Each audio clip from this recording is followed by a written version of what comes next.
Forgot to turn off the damn light again. Good job, sheep. Real smart of you. Forget to turn off the damn light. Stop.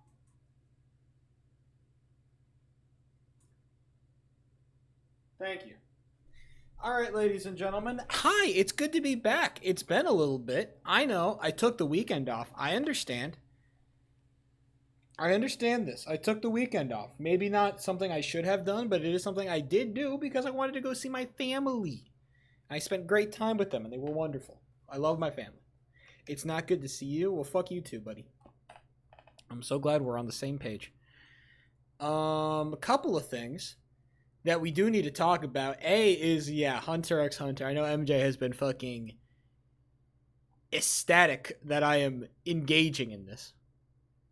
And I will say, shit was kind of good. Okay? MJ literally told me that the Chimera Ant arc was peak, and I do gotta say, it's close. It's close to peak. Chimera. Is it, I always say, I say Chimera because of the fucking animal. That reminds me. I don't know. Okay. I will be completely dead ass right now. Whenever I say names, I just make up how I think the name should sound, and even if the name is not written like that, I will just read the first part of the name and then make up the rest of it. If I don't know how to pronounce it, I will just say the first part and make up the rest of it. Okay, I'm gonna be completely honest with you. So I pronounce the names wrong for half of the characters consistently in my head. I do not care. Chimera. The Chimera arc. Yeah. I have thoughts. I've had 4 days to kind of collect my thoughts on this entire arc. We'll get to that. Okay? God damn. Can we run through it first? Can I get myself off the ground here first? I just got back. It's New Year's. Happy New Year's. We're about to switch over to the big 2-5. Let's have a little bit of celebration here. It's the big 2-5. It's here. 2024. Not a bad year, I'd say. Not amazing. Not fucking peak. It wasn't a peak year, but I think that people saying that 2024 was bad are just haters. MJ is ripping TikTok comments again in my chat.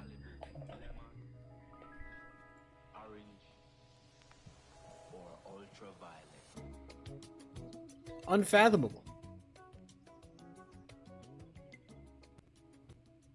Okay. Okay, let's talk about here's my general thought process around the what's the pronunciation? I know somebody typed it.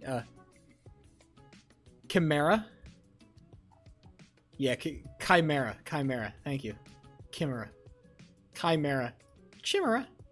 Okay, here are my general thoughts around the Chimera arc and kind of the entirety of HXH so far. First of all, gotta get it out of the way. Greed Island, trash. Greed Island, dog shit. No fun. Fuck Greed Island. That shit was mid. Okay? Let's be entirely straight up here. Greed Island, bad. Alright? Let's just get that out of the way. You have to suffer through the minness of fucking Greed Island to get to the peakness of Chimera. It is simply the way of the universe. Okay? So let's fucking discuss. I think that entire arc kind of encapsulates all of the best and the worst aspects of this particular type of storytelling. I believe the people call it shonen storytelling, or shonen characters, or shonen stories, or mangas. The shonen series. I know that this comes from a magazine called Shonen Jump, I believe, which is the place where all of these kind of big bad storylines where you beat people up in. That's where it happens. 6 hours? Oh my god. I guess we're playing solos. Okay, so here's the thing about it, is that what this anime, or what Hunter x Hunter does in general, in a very wonderful, great way, is that they make characters fucking amazing.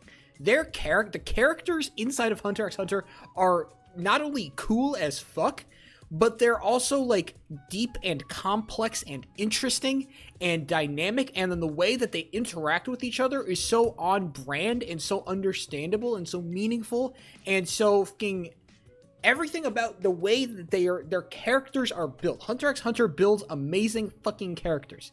Okay? You can name any character and there's some kind of memorable or interesting or fascinating quality about them. Some kind of duality, some kind of meaning, some kind of struggle.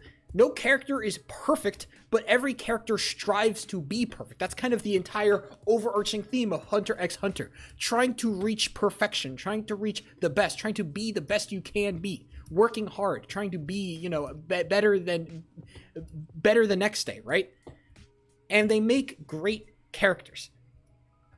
And, you know, I think nothing more kind of encapsulates that than, I'm going to ask for the pronunciation, because I definitely just butchered it. I did butcher it when I said it in my head, so I'm going to ask for the pronunciation of our fucking Chimera Ant King. Merum.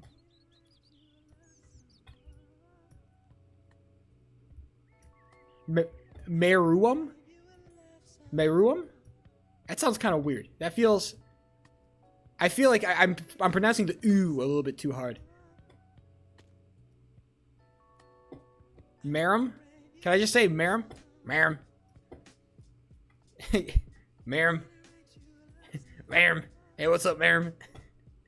Hold on, I'm gonna actually...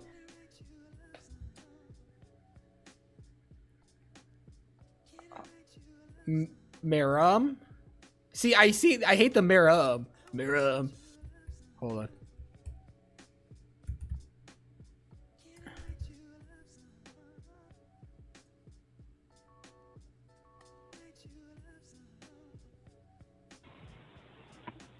Meruem. Meruem. Meruem. Meruem.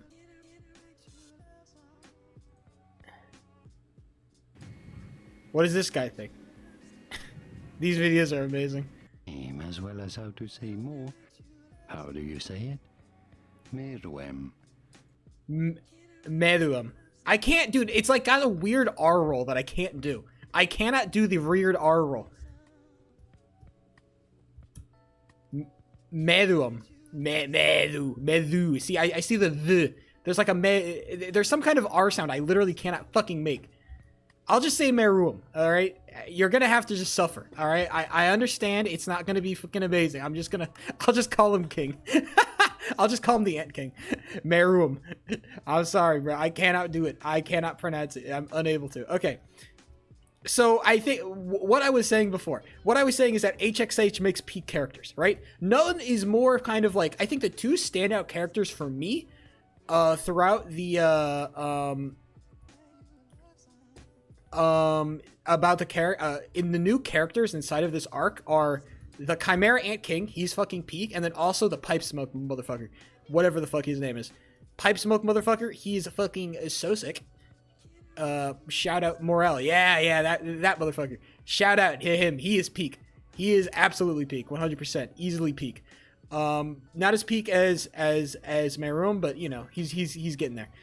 So, okay, like I said, peak characters, and then the way that the characters, like the way that they talk, the way that they act, it all is so on brand. Even like the way that the characters are designed. I think what's really cool about kind of this kind of particular style of this kind of shonen anime or this general genre of manga is that they give so little shits about like what is feasible or what is reality based that it lets them build these really cool, interesting characters that could never fucking exist. I've noticed that like as opposed to like American superheroes or like American superhero storytelling, it feels like American superheroes are so much more based in like reality in a way. There is some kind of aspect about them that is based in what we can observe in our base world, right?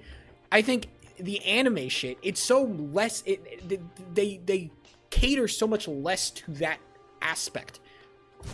They're not as like based in that. And so it makes it so much more interesting, I think. It allows them to make so much more cool characters. So much more cool characters, which is what I said, all right? So much more cool characters. I think I also think that the stories that they tell, like once the story gets cooking, the story fucking cooks. For the most part. For the like everything that's like everything logically follows. And it's really easy to look back on like kind of shonen shit in general. And like or Hunter x Hunter in general. I think it's a very good retrospective novel, all right? Your brain kind of edits out all the mid parts and just focuses all on the peak parts. And it makes it a lot easier to like look at it in retrospect, right? The problem with Hunter x Hunter is that they just don't give a shit about like sometimes like they don't give a shit about making sense or like continuity or anything like that. They just do not care. They are unfucking bothered by trying to make shit trying to explain stuff sometimes they just don't even care to explain stuff. Sometimes they will just throw in some fucking like some like what's it called, what's the term I'm looking for, Chekhov's gun, I think. Like they'll just throw in some kind of fucking Chekhov's gun ass shit and they just don't care. They're just like, yeah, this exists now, get fucking wrecked. Oh, how did it exist? Who cares? Fucking read, right? They're not really particularly interested in explaining sometimes why the things are happening the way they are. Like, for example, Chekhov? Yeah, I think it was Chekhov. Okay, and, like, my best example of this is basically the entire existence of these chimera ants, okay? Nothing is fucking explained. Apparently, they're the most parasitic, evil motherfucking species of all fucking time, and they just, like, oh yeah, they just washed up on a fucking beach. Oh yeah, they just stumbled there. Oh, whoopsie daisies. They're just there. Like, I'm sorry, the most fucking dangerous, most incredibly fucking venomous, evil motherfucking species of all fucking time that you've had to, like, extinguish before because they're so fucking dangerous and they just wash up on a fucking beach? Like, are we entirely dead ass right now? Are we so dead ass? It's crazy. They came from the... I don't know that. I don't know what the fuck a dark continent is. They didn't explain that shit. They didn't explain that shit. I don't fucking want some, like, post hoc rationalization of this shit. They did not explain. No, they did not. Or they said it in, like, one chapter, like, oh, they came from this place, and then they never fucking brought it up again. That's not a good explanation. That's a piss poor explanation. It's never, like, it's never a main thing. It's never a main part. I feel like that should be a fucking big part. 5 calamities? No, I don't fucking remember that shit. And if I don't remember that shit, it probably wasn't a big fucking deal. Probably wasn't that fucking important. Alright? I'm pretty good at, like, remembering the main important parts, the sticking parts of the story. I don't remember every fucking small detail. And the problem with these fucking stories is that there's so many goddamn small little details, I can't keep them all in my head. There's too much sometimes. Sorry, my little brain can't keep up. There is too much shit sometimes. Okay?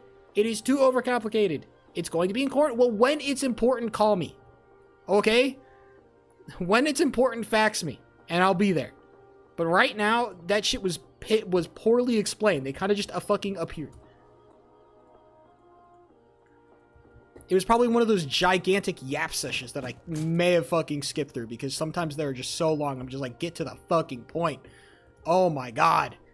Get to the goddamn point already. Sometimes these yap sessions kill me, brother. I cannot do it. I try very hard. I do. I really do. Hold it. Okay, stop fucking spoiling shit. I'll learn about all that later, okay? Now you're just spoiling, okay? Or maybe it's not spoiling and I should already know this. But like I said, there's too much. All right? There is sometimes information overload is a very real thing. Okay? I think I'm a pretty good, like, I don't want to say canary in the coal mine, but I feel like I'm a pretty good canary in the coal mine for, like, average fucking readers. If you're an average dude just trying to, like, pick up, oh, this looks interesting, I think I'm a pretty good canary in the coal mine for, like, what is happening. I reread it, so you're not wrong. That's actually insane. That is psychotic. I hope you understand this. That is actually insane what you've done. I reread it. No, I haven't finished it. I stopped reading. Okay, I should have probably went forward with this. No, I intentionally stopped reading it for like 4 days just so I could focus on this Chimera Ant arc. Okay, the very last chapter of the Chimera Ant arc, that's where I stopped. Okay, At the very last chapter, they announced the election. Okay, that's where I stopped. That chapter is where I stopped when they announced the election. Okay, that election. I don't know shit about the election. I'm sure it's gonna be very dank. But okay, right now we're trying to focus. I spoiled you. Okay, I don't really care. It's not that much spoiler shit. You spoiled like a general idea, not like the actual story, right? That's not a real spoiler. Don't worry about that. That's just like I don't know. That's not gonna kill me, or it's not gonna kill my enjoyment of anything, right? Okay, so like I was saying, Chimera Ant art. Okay, so they meet these Chimera Ants, and then they meet. Okay, also they met this Kite guy. Poor Kite, bro. Kite got fucking railed, bro. Kite got railed in the storyline, and honestly, he kind of needed to get railed for the story to be peak. But damn, did he get railed? He did not deserve any of that. He existed as a character progression point for Gon, as a reason to go. Kite kind of existed as a reason for Gon to like feel emotions. That shit is crazy. That is so wild that's all he fucking did. He had like one or two cool moments, and he got fucking wiped out by some peak ant. Did I do the same thing? Oh, Patui? Wait, it's fucking... I say Patui. Because that's just how I pronounce it.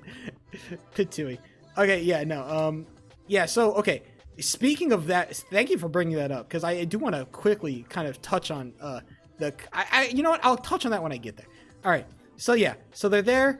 Kite, and then they meet these Chimera Ants, and the cool part is that they're eating humans, and that shit is crazy. But the crazy shit is not that they're just eating humans, because I assume that's like, oh yeah, they can eat humans. That was kind of established, I think. It was like, oh yeah, those motherfuckers, they'll eat anything. They do not care, right? But the cool part is that they ate a human with Nen, and that shit was crazy. Because then they're like, oh, we got Ooga Booga Nen powers now because we absorb anything that we eat and then we can evolve and it's all cool and whatnot. They fucking got Nen now. That was wild. Okay? And so now we have Nen-powered ants. And then the Nen-powered ants are breeding with other Nen-powered ants. The queen is making more Nen-powered ants. So the Nen is fucking compounding. And now we have Nen-powered ants. And so and now we have Ooga Booga Omega powerful Nen-powered ants because the Nen-powered ants breeded with the other Nen-powered ants to make Ooga Booga powerful Nen-powered ants. That's cool. That is a cool storyline. I like that. That shit was peak. Wonder if that... Yeah, we're talking about it. Sorry, MJ got me reading HXH, and so I finished, and I finished a particular story arc, and I wanted to talk about it. My apologies, Original Gangster. I need to discuss. We need to discuss. All right? And so then we meet the first like Omega powerful Nen powered ant, right? And it's this is it the fucking Pitao? I also do not know how to pronounce that. Okay. Also, it's not a girl, by the way. All right. Yeah, the cat. I thought that was I thought it was a Pito. Okay. I thought that it was a girl for the entire fucking time I was reading it. I'm going to be so dead ass with you. That's mean. Why are you like this?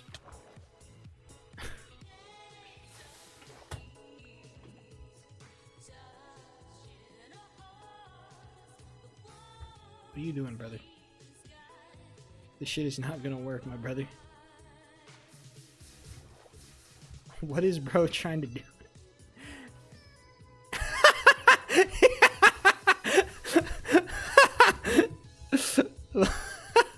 He just said, fuck your water. That's wild. Okay. Okay. It's a femboy? No, I thought they said it was it was a boy, but I thought it was, dude, it's the most feminine fucking character of all fucking time. I swear to God. It is the most feminine character, like the most feminine character design I've ever seen. Like, I can't believe that shit was not a girl. I was actually I was shocked. I was blown away. Like, wasn't Pito like wearing a fucking like dress looking thing too? I swear to God, they were wearing some kind of fucking dress. I swear to God they were wearing that kind of shit. All right. I'm sorry. Maybe I'm like totally, misreading, but what are you doing? I'm not.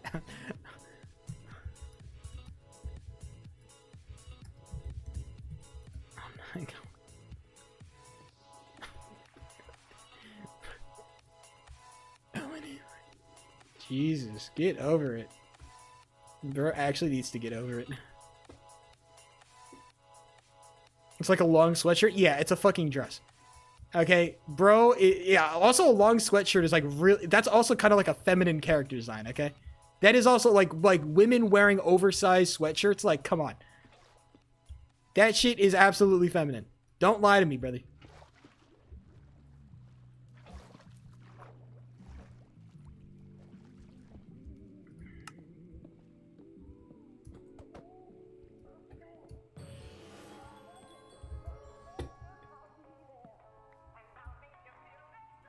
Are we actually gonna do this? This is not fun.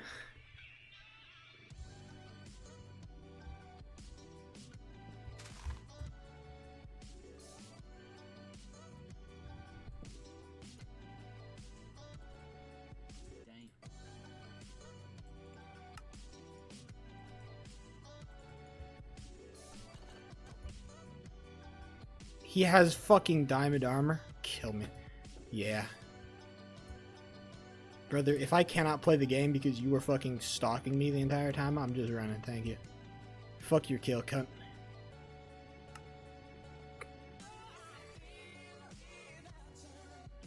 Okay, so yeah, so we meet these 9-powered ants. They fucking murk Kite. We don't know that until later, but yeah, he does die. He is dead as a motherfucker.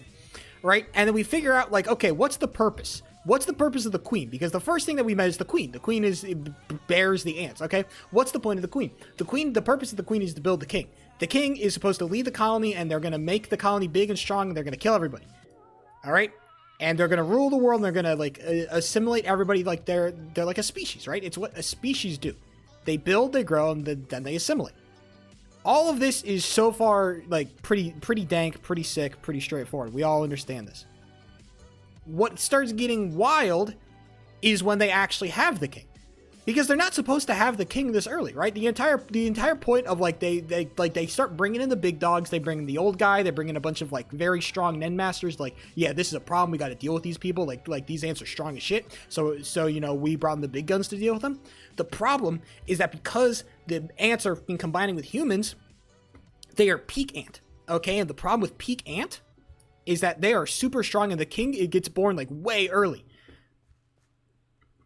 The reason that becomes an issue is because the king is omega fucking powerful.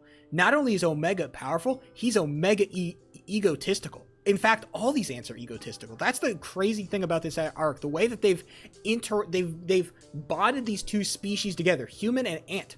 They've made the ants like these very strong individuals, right? Usually ants are like, you know, they're group creatures, but the individuality of the humans have seeped over into the ants, and they made them these extremely individual creatures. You know, and they're doing these crazy, like, they're killing people for fun. They're fucking up the vibes for no reason. Shit that humans do. And that is very cool. That's just a cool way to, I don't know, build a villain, right? To assimilate them with the heroes, right? But I think I'm kind of just summarizing at this point. I need to give more thoughts. Okay, yeah, I think I'm going to give more thoughts. I love his speech at the castle. Yeah, let's talk about the Ant King. Let's talk about Meruem. I wish that I had better words to kind of like a better summary of his overall like existence, his character. I wish I could more succinctly like describe it. And I can't, because he's so like, it's such a complex, interesting character. No, human, that's fucking lame. That's a boring explanation. That doesn't like grasp the intricacies of what the character is. Right? For me, here's how I kind of see the character, right? Right? I think the biggest question around like Meruem and the biggest like source of like angst among him, okay? I think there's two. The first is, why does he exist? Why was I born? Why was I created? And the answer to that is to rule the world. The answer is to rule the world and to assimilate everybody and to make everybody fucking ants. That was his purpose. All right? But the problem is that he feels connected to that purpose, but he feels connected in a very interesting way. He's not connected to that. He doesn't feel like he is the king, because he has been given like the divine right or something. That's normally how kings are granted, through like divine right or through somebody crowning you. He was not crowned. And so what happens is that he kind of figures out in his mind that like he is the king because he is the strongest, because he is the best, because he's the most powerful.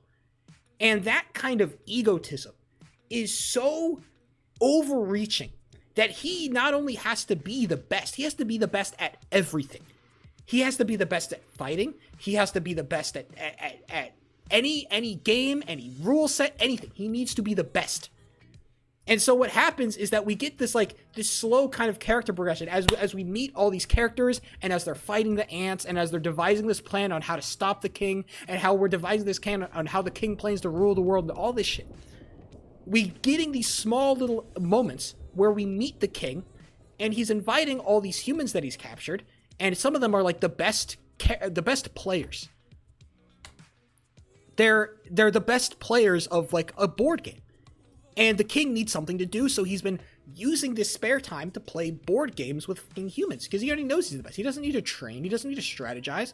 He has a bunch of fucking dick riders around him that will do all that shit for him. All he cares about is being the best. All he cares about is existing as the best. And so what he's doing is that he's existing as the best and he's using that to master all board games. And he does. Every single board game he tries, he masters. He beats the best humans at a board game, right? The problem is that then he finds another board game, the final board game. He beat chess, he beat Go, and then he meets this new game, Gunji, and this new master, which is this blind girl who is dumb as bricks. This dumb as bricks blind girl, who is apparently the master of this board game. And so he's like, okay, I'm gonna fucking sweep this girl, you know? I'll give it like 10 or so games, I'm done. He doesn't win. He continues to lose against the girl. He cannot beat this fucking girl. She is too fucking strong. And he is fucking baffled by this. And what's interesting about this, what makes this character, I think this is like the moment... Oh, Jesus. Oh, I'm dead.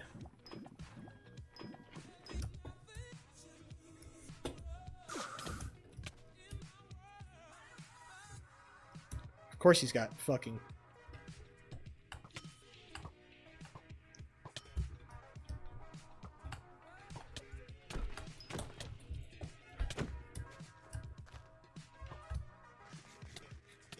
Damn it.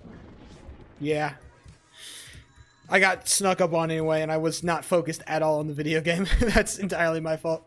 I was too in-depth describing this character. Okay, sorry. What I was going to say is why this character is so interesting, and kind of the moment that this... Okay, thank you. I thought my voice chat was on. The reason why this character becomes so fucking interesting is because instead of, like, being like kind of the basic egotistical character, like the normal egotistical character, the normal egotistical gets mad because the normal egotistical thinks that he is the best inherently, right? He's the best at everything. So even when he loses, he is so deluded in himself that he thinks that he is still the best. The king is not deluded. The king is not stupid. The king understands when he's the best, when he's the worst. That's why he fights the best. That's why he challenges the best, because he wants to be the best. And when he's not the best, he becomes angry, but not at the girl, not at the game. He's angry at himself. He's angry at himself. Why am I not the best? Why am I not fucking better? I should be the best. I exist to be the best. That is my purpose in life, to be the most powerful, to be the best at everything I do. And yet he's not the best. And so he goes through this fucking very human, like, kind of coming to terms with the fact that he cannot beat this girl. And he tries so hard, he cannot beat this girl at this fucking stupid board game. And it haunts him. And it informs the way that his character progresses and develops. And it makes him, while evil, while like inexorably bad, it humanizes him in such a fucking wonderful way, right? Humanized bad guys. Those are the greatest kinds of bad guys. Those are the kind of bad guys that make you remember. Everybody likes to talk about Thanos. Thanos was a great villain. But this guy, it's so much more... It's just so much more complex because it's so human. I think the thing with Thanos is that it was like logical, right? The humans were like, oh, I'm logic. Like you can logically agree with Thanos, but the human side of you fights against you. This guy is human on both sides. He is human in every way. And it's so fucking fascinating to see this guy who's so evil and yet so human at the same time. And so what happens is that, man, I'm trying to like continue to like praise this character, describe what happens. And I feel like I can't do it and actively because I haven't like studied it enough. I haven't read it enough. I haven't like thought about it enough to get a good idea of what this character actually is, right? But it's so sick to watch this character like, you know, become humanized through these games, right? And so finally we get to kind of this final battle. And okay, I'm going to start levying criticism at this storyline, okay? Because I think the storytelling in this book is really good on a broad scale. On a very macro level, the storytelling is amazing. But on the micro level, the shit can get very, very boring and repetitive and fucking it's a slog sometimes to get through these fucking fights. Sometimes it is. It's just a slog to get through these fucking fights. Okay? I understand that some people like it. I understand it. Okay? But for me, sometimes it's just like I'm reading multiple fucking chapters of the same fight. And it's like, it's mostly yapping. And it's like, oh, but I need to explain exactly what's going on. And I need to explain exactly how I'm going to counter it in fucking minute detail. Like, holy shit. Can we fucking synthesize this a little bit here? And these fights, they go on for so fucking long. And they're so boring. And sometimes, like, the conclusion to the fight, like, the actual winner is just so unsatisfying. It's such like oh, okay, I guess. And so, like, I went through all that shit for fucking nothing, bro. I think a drawn-out fight was the fucking... I think the fight that I remember being like kind of boring and drawn out was Gon fighting those two random like I think it was like an owl and a fucking like another animal. Like he was fighting two at the same time. That fight, oh my gosh, that fight. Come on, it needed to be synthesized. That shit was like this least important fight of all fucking time, and it took so fucking long. Okay. Also, any fight that Knuckle is involved in, no offense to Knuckle. That shit, Knuckle is the most useless fucker of all time. Okay, let's say it how it is. That Knuckle ability is dumb and fucking brain dead and is useless. It never was useful the entire fucking time. It was actually fucking useless actively. That shit was nothing. Okay?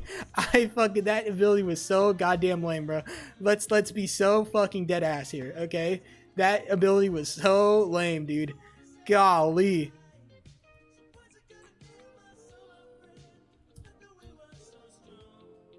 If he didn't compromise, I know, but like I don't know, it just didn't even do shit. It like we didn't even get to experience like the final form of that ability, right? Like just like yanking their net and then getting beat the fuck up on. I don't know. I think that I want to see that ability do something. It didn't do nothing against Gon. Okay, come on, but that was like a minor league fight, bro. That was like a training arc fight. Okay, come on now, let's be so dead ass. It was a training arc fight. Also, all that shit with, like, the girl, like, the weird, creepy girl, I was not a super huge fan of that. With like, I don't know, what's her name? The one that falls in love with Gon, that one? Yeah, Paul, I was not in love with that at all. I don't know. I feel like she didn't really, like, contribute, like, that meaningfully at the end of the day. She kind of just felt like she was just shoehorned in there, like, come on, bro, just get the fuck out of my sight. If she had like some kind of integral role to play, I feel like that screen time could have been taken up by something a lot more important. And I know something much more important that it should have been taken up by, okay? I'll actually talk about that in a little bit. There's something that should have taken up that screen time. Okay. Is somebody already in there? Oh, I can't go in there. That's impossible. Okay, so yeah, like I was saying, that shit was lordy. Okay, what else? Some of these fights, like I was saying, just in general, sometimes the storytelling just takes too long to get going. It takes too long to get to the point. All right, it gets too caught up in the fucking in the nitty gritty of things, and it doesn't like get to the macro. And so what happens is that you're stuck waiting. Like, I want to see this fight. I want to see this thing happen. I want to see this. And instead we have to slog through all the other minor bullshit that you don't want to, that you don't want to like think about or care about, or it's not that interesting. Everything is treated of equal importance and equal value. And that means that the shit that is not as important, the shit that is kind of more boring than like the things that we actually want to see, get fucking way too like in depth. And that becomes very frustrating. Okay, so that out of the way, that's kind of like the main flaw I see with the entire Hunter x Hunter. It's just a little too, it's too much. It needs to be toned down in areas. It needs to be decomplexified. I think that would make it just better overall. I know that some people are like, oh, but I like it though. Like, I get that, but it's like, I think for the casual reader, I think for the hardcore reader, that shit is like sick because like you get to like read more about your favorite like thing. But if you're just like a casual reader who just wants to casually enjoy something, it becomes very fucking annoying very fast. Okay, so then we get to this final fight. So the entire point of this entire thing is that the entire plan is that we need to get the king away from his guard, because his guard is also a bunch of superpowered nen motherfuckers. So we need to fight them, so then we can give this the Netero guy, the chairman, a chance to fight him. To fight the king by himself, one-on-one, mano-y-mano. Dick versus dick. And that is a cool plan until the king says, yeah, let's fight one-on-one anyway, because I'm the king, which makes total sense. Everything about that, like, totally lines up with what, like, the king's philosophy is, with how, like, the characters assume, like, oh, no, he's going to be smart and intelligent, he's going to fight, you know, where he's strongest. No. This king is, he cares about being the strongest. That's why he exists, remember? He only cares about being the strongest. And so he fights Netero. And they have a sick fight. And Netero is sick because he has a sick ability. On the topic of abilities, also, Rip My Boy Gone, they gave him the fucking lamest fucking ability of all time. Why they have to do my boy like that? I kind of get it. He needs to be a protagonist, so he needs something really simple and something really powerful so that he can like really punctuate the point, right? It's a really good way to end fights, but also it's lame as fuck. Let's be so dead ass here. He punches shit really hard. That's his ability. Like, come on now. Come on, man. This is so lame. let's come on, man. Poor Gon, right? They dogged my boy for no reason.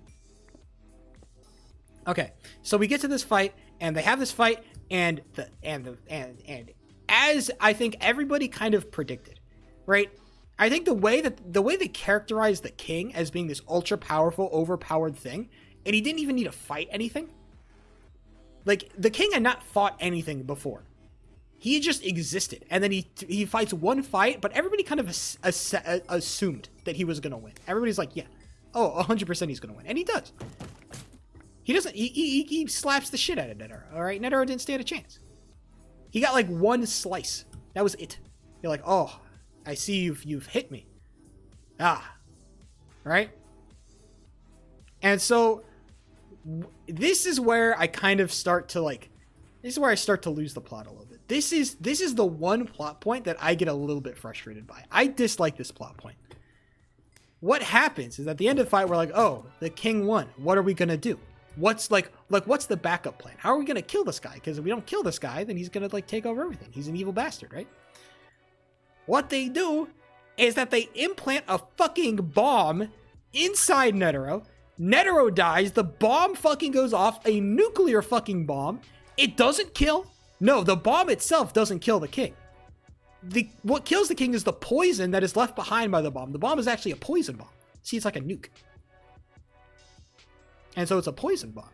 And so the poison bomb poisons the king, and that's what fucking does him.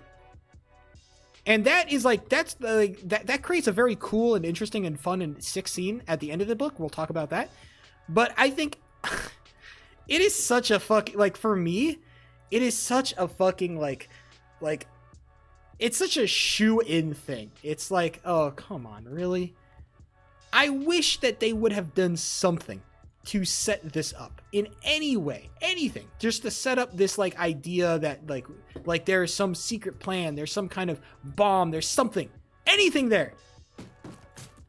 I wish it would be there. I think it adds a Netero's character. Yeah, I think what would have been cool is that, like, what happens if you scrap the palm stuff, And then you build like some arc where like we introduced some kind of like bomb or poison or something, like, right? There's some bomb poison thing, right? And then what happens is that, so we introduce this, like, maybe like a mechanic. We introduce a mechanic that builds this insane bomb, and so like that's going to be the backup plan. If Netero can't beat him, then we're going to drop the bomb on him. That's going to be the backup plan. But maybe right before the fight, the machinist is like, he's flying his plane over, and he's like, oh shit, the bomb's missing. Somebody stole the bomb. They took the bomb, right? Like our final Hail Mary. But what happened is that Netero actually took the bomb and he implanted it inside of himself, right? I don't know. I think that would be more interesting because it would actually set up this fucking plot point of Netero having, like, implanting this fucking bomb inside of him. That would be so much more interesting. That Netero was, like, so selfless. He was this ultimate selfless character that he knew that this backup plan would fucking fail. He knew it. And so instead, he sacrificed himself to make sure. I think that would be more interesting. I don't know. I'm spitballing here. It's probably not, like, as peak as I think it is. But I think it at least tries to set up this fucking thing. This thing that eventually ends up killing this ultra powerful character is like a random fucking shoo-in. And that's the thing that kind of makes me angry or makes me like not as invested or doesn't make me happy. It's just like a random fucking thing. Like, oh, I had a bomb in my stomach. It's so like, it's almost comical when I say it out loud. It's like, oh, I lost you in the battle, but I had a bomb in my stomach. Like, okay, dude, really? Are we so dead ass? And you willing to, I don't know. I think, like, I get that, right? But I think that there is also a way that you could set, I don't hate the idea of the bomb being in the stomach intrinsically. I don't think it's a bad point intrinsically. What makes it bad is its lack of setup, right? It was just thrown in there. Like I said before, I think the big problem with Hunter x Hunter is that they just end up like throwing random shit. They're just like, oh, this exists now, and we just have to accept it. There's no setup. There's no time to like kind of build this. It doesn't logically progress. It just fucking happens. Shit just kind of just happens sometimes, and that's very annoying. Shit just kind of happens, and that kind of just happens. But what happens? Well, first of all, what we get from this whole bomb scene is a really funny scene. I think it's the funniest scene in the entire book. There's a couple of contenders, but I think this one has to be up there. Where literally, like, the bomb drops, and it blows up, and it's going crazy, and then, like the King's Guard is like, oh my god, our king is fucking dying. No, our goat, right? Because they love that guy, right? They glaze him to death. That's their job. They glaze the king. And they come back, and they're like, no, and they find the charred husk of the king's body, but it's still barely alive. This charred husk of the king's body who's just barely survived the bomb. And they're like, no, our king, what can we do to save you? And they start glazing him. They start feeding him parts of their body, literally glazing. It looks like glaze too. It looks like straight up cum.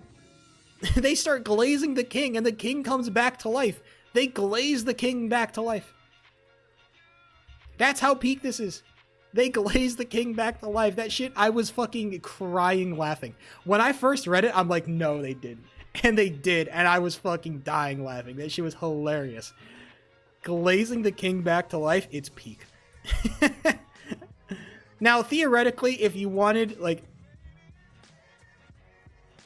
if you wanted to make, like, the whole, like, aspect of, like, human maliciousness or, like, human malevolence is, like, the ultimate, like, the endless pits of human malevolence, right? Because, like, in my mind, like, the blast from the bomb, like, shows human determinant, like, human determination, right? That's the blast. That's human determination. But the poison from the bomb, that's human malevolence. That's human evil.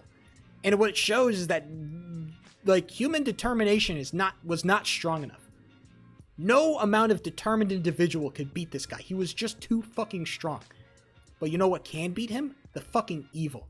The bastard. The worst parts of humanity. That could beat him. Hearthstone different? Well, yeah, that's kind of the entire point, right? Is that ants are, like, better. Ants are better than humans, but they still fall to the same shortcomings of all of us, right? They cannot escape that. While they may be physically better, while they may be superior to us as a species, because they are human, they cannot escape from the fundamental flaws of humanity. And that is why they are doomed to fail. That is why they were doomed to lose, because they could not understand the fundamental flaws of humanity. That shit is crazy. That's some deep shit. That is a really deep shit. That's a really cool theme to like think about. You cannot win. And so what happens is that, right? And then so we get this final scene, and the king is flying back, and he's lost all his memory, and he finally regains all of his memory. He's like, oh my god, Gunji, and the fucking the kid who I couldn't beat. And he's like, and he knows he's dying, right? He understands, because he's not stupid. He understands that this poison is in his body, and there's nothing that he can do. It is this unstoppable fucking disease that he cannot escape from. This disease of being human, he cannot escape from it. He is trapped within him.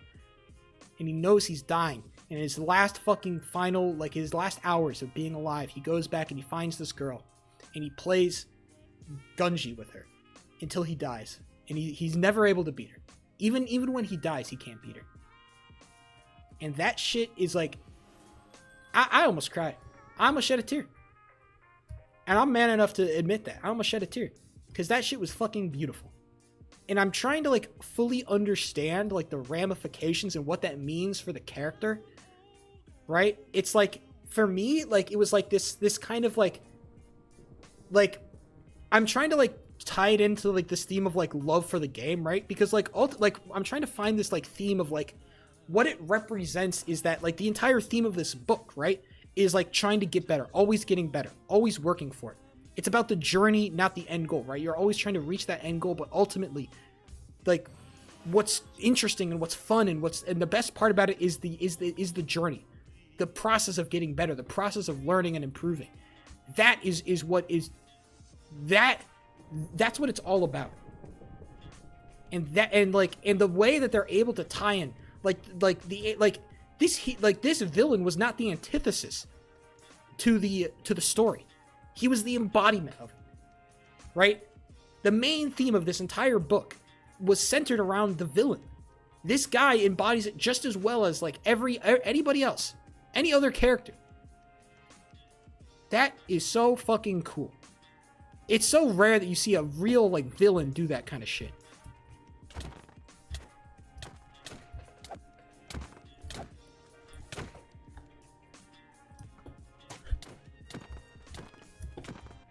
Oh, I got a good combo. I did pretty good against him. I did pretty good. If I kept that first combo going, I maybe could have gotten something done, but unfortunate. Okay. So yeah. That shit is so it's why like it's the whole reason why I think that this arc, like that final scene, that final chapter of just like the black screen and just the two people, like the two voices talking to each other. Like, oh my god, bro, that shit was so beautiful. That shit was so beautiful. And then also there was like a Gon arc. Hey, shut up, shut up.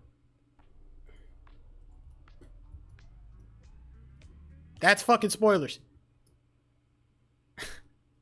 You said at the end of the election arc. I'm like, bitch, I haven't read that yet. Fucking shut up. I have not read that shit.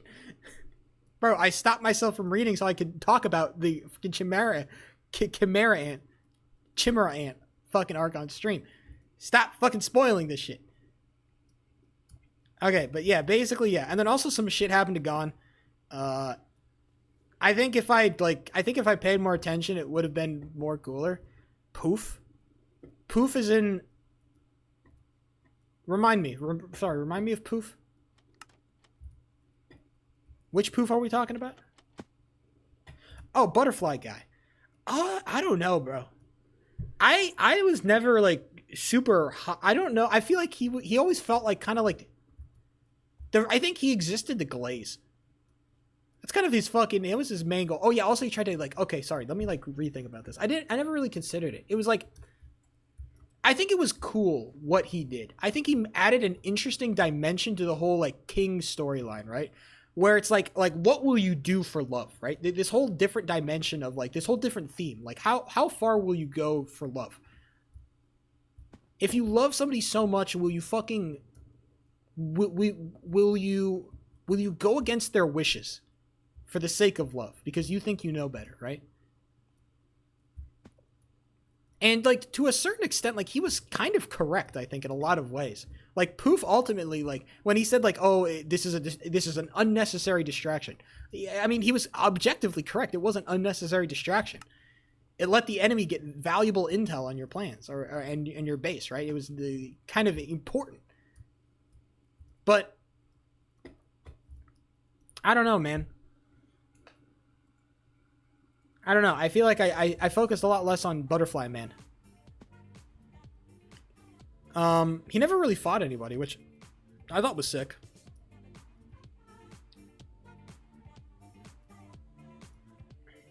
Scene where yeah, that drawing. I think a lot of the times, the Hunter x Hunter drawings can be very laid back. Like I've seen other anime like kind of basic drawings, and I feel like Hunter x Hunter sometimes has just these very blank backgrounds and just the characters. But then when when the artist gets cooking on something like big, like it becomes peak as shit. Some of that, and also the character design. Sorry, can I glaze the character design some more? That shit is so sick. All the character design is so good. So good.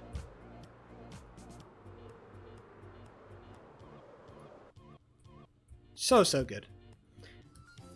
And I also like there was like a whole Gon thing that happened, and I feel like I should have paid more attention to it or thought about it. But honestly, like everything with the king kind of just like overshadowed anything that Gon was doing. Like low key, high key, like yeah, the kid like Gon was cool and whatnot, and like yeah, he learned a lot, and he like the whole kite stuff that was kind of cool. But it was like most of the time I was just like, damn, I wonder what the king's up to. I just cared more about what the king was doing, bro. Bro was just too peak. He's an opposite of what the king is about. Yeah, exactly, right? Yeah, he's supposed to be the antithesis. It's kind of hard to be an antithesis to what the king is about when it's like, well, I mean, I don't know. I feel like they're kind of the same, right? They're like, yeah, the king is the antithesis, but like they're still very like similar to each other, right? And they're supposed to be, right? They both seek to get power. They both seek to be powerful. They both seek to be strong. They still seek to be the strongest. Or, I don't know, I guess Gon doesn't really seek. It's complicated. But both of them try to be, like, powerful. Both of them are trying to be better. They're trying to be the best at what they do. It's just interesting, like, how they go about getting there and how they go about accomplishing those goals. That's what separates them. They have the same goal. It's just about what they do to get there, right? And where they are at, right? The king is already there, and then Gon is, you know, a distant, far away from being even close to being the best. But he's got the potential.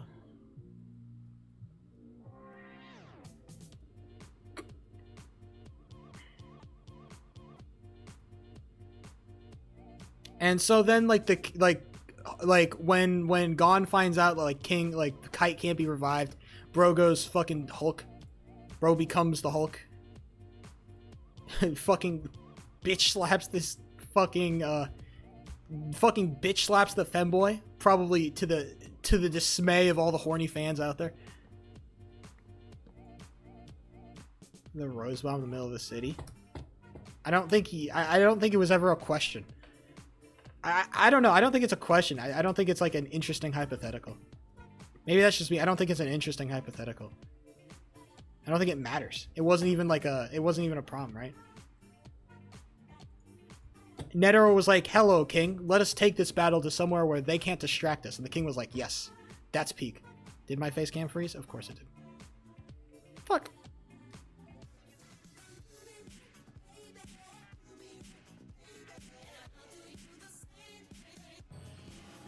We're back. Yeah, I don't know. It feels like, yeah, I guess. Like yeah, like the point was to get it away from everybody. Like, I get that. But for me, at that point, like, in my mind, I'm like, oh, I wonder if Netero can beat the king. Even though in the back of my mind, I knew, like, oh yeah, he's fucked. Ain't no way. So because we didn't know about any kind of bomb at that point, it wasn't even like a thought in my mind. It's like, oh yeah, he's trying to get him away. Clearly. This is a tactical plan. I was just like, oh. He's just, you know... He also doesn't want to be distracted, because I assume because, like, you know, the rest of his forces were, no offense, getting bitch slapped. All right? like respectfully, all the ground troops did not win a single fucking fight, bro. They were getting fucking demolished. Yeah, Morel was getting slapped up. Everybody was getting slapped up, bro. There was, like, no winning, bro. Everybody was just losing. It was bad. Did I not grab any coal? I didn't. Oh my god. I'm brain dead. I might just need to go back to ice boat racing. This PvP shit is not built for me.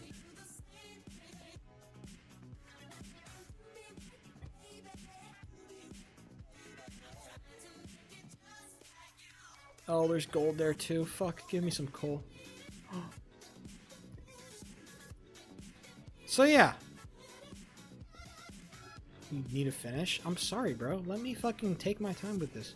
Oh yeah, by the way, in the meantime, when I wasn't reading HXH, because like I said, I wanted to kind of save it. I wanted to save it right now.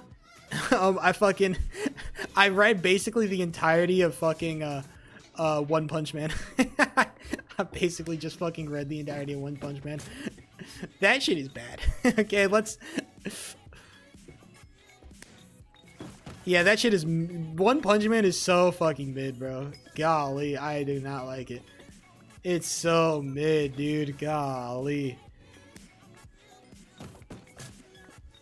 I think, like, for me, One Punch Man started off as, like, some kind of, like, satirical joke of, like... Of the shonen anime. It started off as, like, some kind of satirical joke. And then people were like, wait, hold on. This is actually really cool. And then it became like, and then they tried to make it serious, and it didn't really, like, I don't know, it didn't turn out as well as I wanted it to. It sounded like it came off like it started off as like a shitty joke where like he made a bunch of joke characters that all lost except for this One Punch Man who just beat everything, Saitama. And then and then the characters actually had to start getting serious, and it's like, oh, okay, well, they're just not as interesting. No, of course, no. That fight scene was lame as shit, brother. We're not like, oh, come on, bro. That was not even that cool. People are gonna glaze that fight because it's like they have these imaginary ideas like power levels, right? Oh, they were so powerful. Oh my god, the power scaling was crazy. No, I don't fucking care about that shit. All the fight scenes in One Punch Man are so fucking boring, bro. Because it's not about being interesting or being smarter or being more, you know, dynamic. It's about being more powerful. And all the fight scenes boil down to is, look at my secret power that I haven't told you yet. My ultimate power. Look at this. And then I'm going to show you my ultimate power. And then I'll be more powerful. And I'll be more powerful. Ha ha ha. I'm more powerful. Now I'm more powerful. Now everybody's... It's just like... Oh, okay. I guess. So fucking lame, dude. And also the fight scenes dragged for fucking ever, dude. Like, at some point, I just want, like, man, can fucking Saitama come in here and just, like, fuck everything up so I don't have to read it anymore? I don't want to read, like, fight scene about, like, this character. And, like, now they're doing some world-bending shit that I can't even fucking comprehend or wrap my mind around. Like, oh my god. Fucking get over it. I'm so bored. Can Saitama just come in here and just win everything? This overarching, like, everything seems so meaningless, bro. When you have this, like, overarching presence of, like, yes, Saitama just beats everything, and he's the ultimate destroyer, and he will never be beaten. It makes all these other fights seem, like, kind of pale in importance, right? When you just know you have, like, the ultimate ace up your sleeve, right? You can never lose. They were never going to lose. It was impossible for them to lose. They had Saitama. Damn, bro's gotta go. Yeah, I was not a big fan of One Punch Man. Also, the author was constantly making their female characters as goonable as possible. And also they had like a really, like, it almost seemed like a homophobic representation of a gay man, which I did not like. That fucking purry prisoner guy, that seemed very homophobic. I don't know. That kind of fell into the kind of camp of like, you're kind of fucking touching a line here. This seems like, I don't know, man. That shit felt very weird when I was reading it. Like I get it's supposed to be a joke, but it's like it was really like uncomfortable because they actually had to make him a serious character after that, right? They introduced this character as a fucking joke, and then they actually had to make him a serious character. And that shit was like, oof. This is not, I do not like this. So yeah. Yeah, also, yeah. I just found it really funny, like at the beginning of every chapter, there would just be like one super stylized drawing of almost always a female character. Always a super stylized drawing of a female character. And sometimes they were wearing a bikini. Why? Your guess is as good as mine. Yeah, like I said, Goonable. I'm not saying they're not bad, okay? I'm just saying... I'm just saying that they were fucking built expressly for the purpose of horny bait. And, like, that's cool, I guess, but also it's like... It kind of limits how interesting you can make your characters, I think. When they exist to be fucking jerked to. Yeah, that girl was fucking... That was so funny. I also found it a little bit weird. I feel like I never saw any of the characters, like, really take any, like, punches, right? All the way the girls got beat up is there was this very, like, I don't know, it was like they got thrown on, like, psychically or something. They never got punched in the fucking face. There was never, like, a big impact frame of some women getting fucking smacked up. I always found that a little bit weird. Like, really? You're never gonna show, like in this world where, like, punches and kicks are, like, currency? A girl never gets fucking smacked up? Really? Not once? I don't know. That always, like, rubbed me a little bit weird.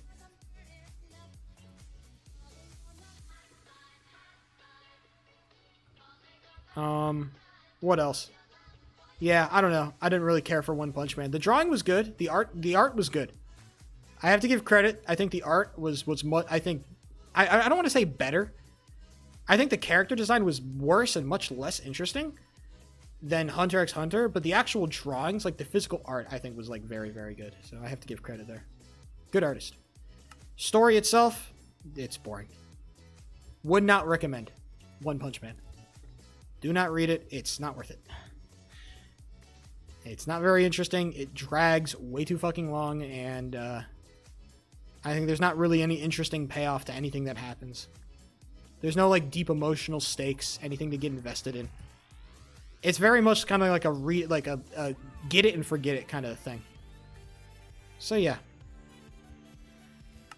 I think if you already like that kind of, like, style of storytelling, like this kind of shonen anime type shit, I think you'll fuck with it, but not off the basis of any of its, like, redeeming qualities as a good story.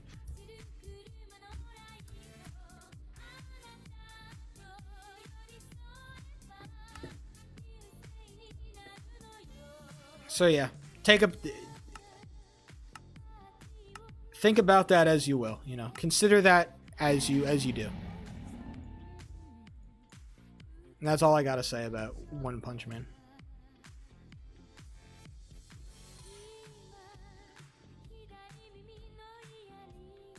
I think after Hunter x Hunter, I wonder if I'm gonna read anything else. I don't really know, honestly. I don't really have any plans to. One Punch Man kind of, like, turned me off to a lot of that shit. One Punch Man, like, kind of just turned me off to a lot of that shit. Like, I read Hunter x Hunter, I'm like, damn, this shit is peak. I should read some more. And then I read One Punch Man, I'm like, oh, I guess this is how it normally is, right? This is like this is the dregs of this fucking genre, I guess. I guess not dregs, I guess this is just the medium. This is what it normally is, right? It can't always be peak. I feel like if I read Naruto, or if I read fucking what's it called, Dragon Ball, I feel like I'm gonna think a lot of the same things. I'm worried that it's just gonna be, like, boring power scaling fucking nonsense. Because that's all I get from, like, the that kind of shit. Like, the DBZ shit, I always, like, imagine, like, all the fights are just, like, ooga booga power scaling, and I get so fucking bored. I think you can have powerful heroes and powerful villains. I think you can, like, do power scaling to a certain extent. It's just like I want a little bit of brains, right? The stronger fighter should not always win, right? The smarter fighter should win. The more intelligent fighter should win. They should always have that kind of aspect to it. I think that makes it more interesting. It makes your system more human. Your entire power system more human. When you let, you know, the less powerful guy win. Piccolo aura farming? Yes, Piccolo. We see the drip. That's why you like Morale. Exactly. That's why I did like Morale. Thank you. Because I felt like Morale could use his powers intelligently. And that whole scene with the cheetah, even though that whole cheetah's power, like, was kind of lame, low key. I guess that was the point, right? For the ability to be lame. Yeah, I like characters that are allowed to be smart. that are allowed to kind of flex their intellectual brain power to win these fights. They don't always have to like just ooga booga overpower the other guy. It's not a punching contest. It's also like a how do you punch?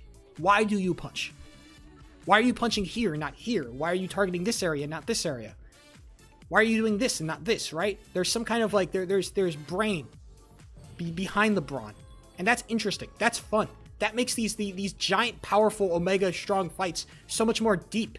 It gives them so much more complexity.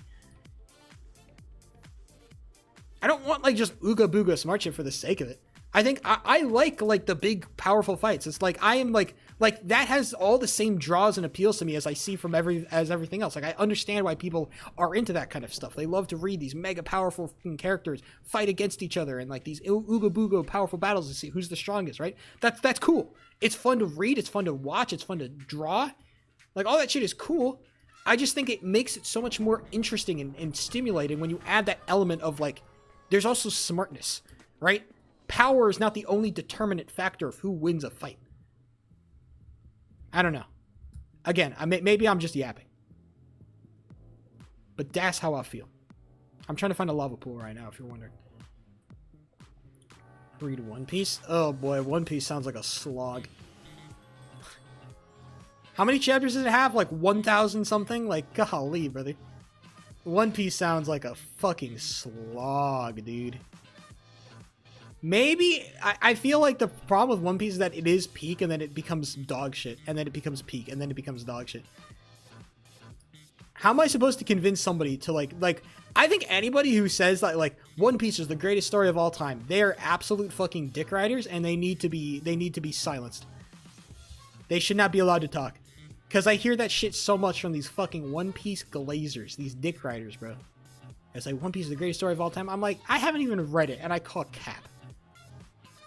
If you have to say but to your story, like, it's so good, but, except for this part, but, if you have to add in these fucking addendums to how peak your story is, then this shit ain't peak.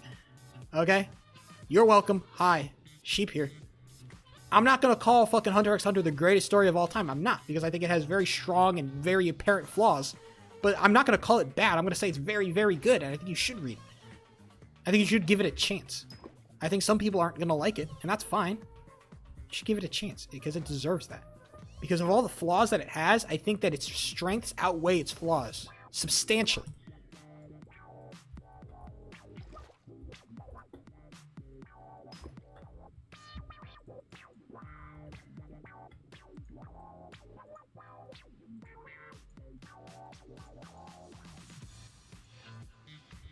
Yeah, exactly. It's story. It's like scenes like that strip away like all the bad stuff, all the shit that you didn't like, you didn't care about, or was uninteresting or unfun. All of that, it all gets stripped away when you have this payoff, when you have this scene like that builds, that puts everything together in this cohesive way, and it feels so good. It just feels so good to read that kind of shit, right? There's this concept of like giving the fans what they want, right? Like give the fans what they want. And sometimes it's predictable and sometimes it's too easy to read and you know, the fans don't know what they want, all that shit, but sometimes you just give the fans what they want. And I think that shit is exactly what everybody wanted. This reunion of this character and this bond and this everything about it was so fucking perfect. I love it. I love it. I love it. Amazing, amazing, amazing. I stood up and I clapped. I finished reading and I stood up and I clapped. I did do this. I did not do this. But I thought about it. I'm glad, Merrim. Yeah, exactly. That guy should not have lived. He didn't need to live because, you know, there was no way to write him into the story in a good way. Unless you want to, like, unless you wanted to write him like, I'm gonna fly off to a distant alien planet now. Goodbye, everybody. Yo, zoom. Like, okay, brother. That shit is lame. Bro's just gonna zoom off to a distant alien world? For what? I don't know. That it didn't feel like it would have fit to any of the themes, right? Dying was the theme, right? Bro was not a human, so he could not fully understand the flaws of humanity. That's why he lost. That's why he died. Because he reached for the stars and he didn't realize that the stars burn you. Because he was trying to be the perfect human, but he didn't realize that humanity comes with flaws and failure. That there are flaws and disgusting evil parts of humanity that cannot be undone. You cannot be the perfect human because humans are imperfect.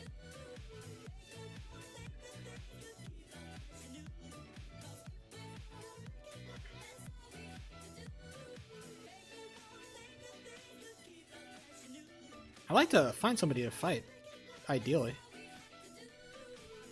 I cannot find nobody, brother. Shit is empty.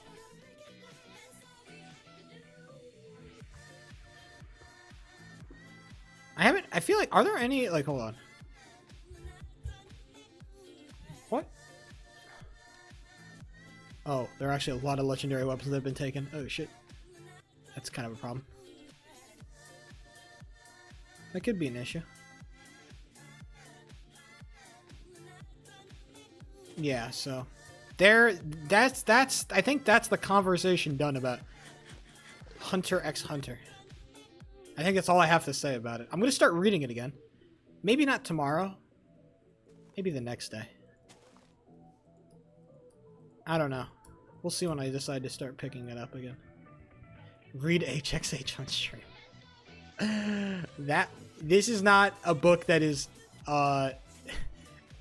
this is not a fucking storytelling session, brother. This does not work. HXH does not work as a fucking... This is not a read-along, my brother. Hello, sir. Would you like to fight?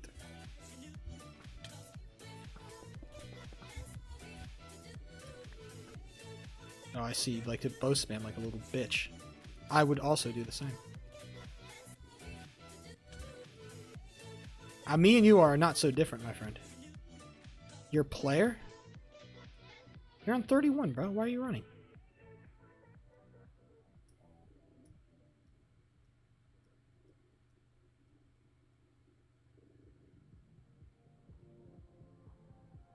I feel like we are not so far apart, bro.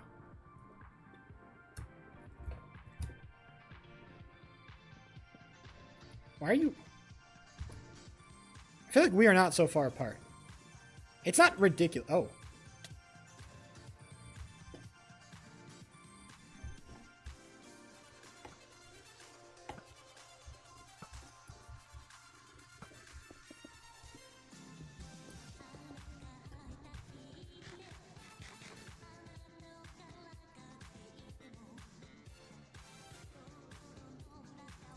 This is why being the strongest in a game of solo battle royale, ever since Bo became the dominant kit, it has ruined solo battle royale. Loki, I fully admit that I'm part of the problem here, okay? I'm not gonna claim that I am like any better.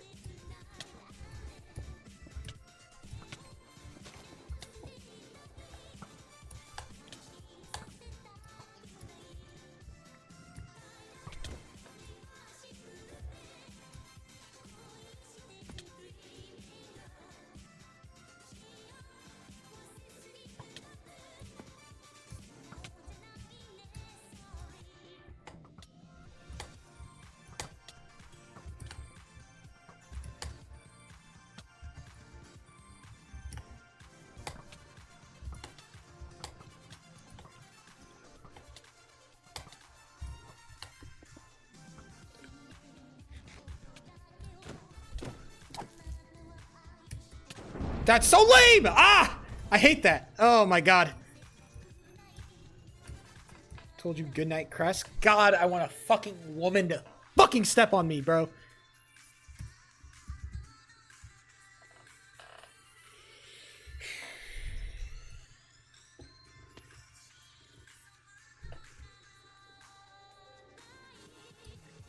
Sorry, I was getting mad, bro.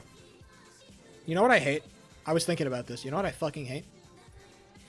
I hate the simps that comment on hot girls' posts thinking that they have a fucking chance. I fucking hate those people. I hate those people. So much I hate them. They are like the lamest motherfuckers of all time. They're the people that got bullied in school and never stopped getting bullied. They constantly got bullied their entire lives. And they never took any steps to try to mitigate that. That's me? No, it's not. It's not me. It's not. Because those people are the people that will fucking go on women's posts and be like, oh yeah, I hate men too. Man, men, they're so disgusting, so fucking evil and misogynistic. Oh my god, I hate men, dude. Pop, go off, queen. Like, holy fucking shit. Stand up for yourself. Be a fucking man. Stand up on your own fucking 2 feet and act like a fucking human being, not some fucking pathetic little fucking simp-ass motherfucking bitch who will stand around and fucking capitulate to anything any time a woman talks to you, just like, holy fucking shit, you pathetic fucking sack of human. God, I hate you. You're so lame. Your entire existence is so fucking lame. Everything about you is lame. I wish I could express to those people how fucking lame they are. How their entire existence is lame. I hate it. I'm sorry. I see that kind of shit where these men will like try to be like these, like they will act so pathetic, and they will dick ride these women, ironically enough. They will dick ride these women to the ends of the earth to try and score some pussy. And it's like, come on, bro. Like, you're gonna degrade yourself like this? You're gonna fucking degrade your self-esteem, your self-worth for what? Some pussy? That's all it takes for you to fucking throw away everything you fucking value? Everything about yourself? You're willing to become a fucking, like, get on your hands and knees and fucking beg like a pussy bitch? That's what you're gonna do for a little bit of pussy? That's all it takes? Holy shit. Stop self-hating? That's hilarious. The joke is that I do that. That's what's funny. No. It's just, oh my god, it just irks me so hard, bro. I get so angry thinking about that shit, bro. You're so lame, dog. Golly, you're so lame. Like, I'm not even saying that, like, agreeing with women, like this is not the Sheepo3 hates women session. Alright, this is like, oh, agreeing with women is lame. If you agree with a woman, you're lame. No, I think that, like, acting like women are God's gift to Earth. They are so perfect. A woman can never be wrong. They're too perfect. Oh, my queen is so perfect. She can never be wrong. Fuck you. Fuck you. Fuck you. Die.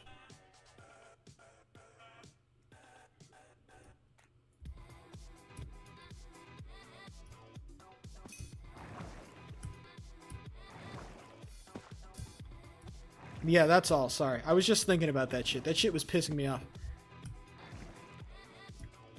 Because I think the problem is that I stumbled accidentally into like a female horny post online. Accidentally. Normally I don't. Normally, like, when I stumble into horny posts, I normally stumble into horny posts that are directed towards men. But this time it was directed, like, this is a very much a women-directed horny post, right? This is a woman horny posting. I'm like, this is fascinating. Now, this is a fucking rare sight indeed. And there were, like, I felt like there were so many fucking, like, I felt like the entire comment section was a bunch of men yes queening. That's what it felt like. Okay? Like, I assume, like, some of them probably were just, like, women going, like, yes, queen, and, like, okay, that's cool. But then it felt like a bunch of men were doing it, and I'm like, okay. I'm cool if like you want to like support, like show support or whatever, but like the way these people will like show their support is like, I don't know, man. It's like, ugh. It makes me feel gross sometimes. I don't know. I'm trying to express to you, like, I wish I could show you what I saw, but then that would be so fucking TOS. It would be unfathomably TOS. Unfathomably TOS. Yeah, so I wish I could show you. But, yeah. Either way, that's all. Quick angry rant about losers. Losers?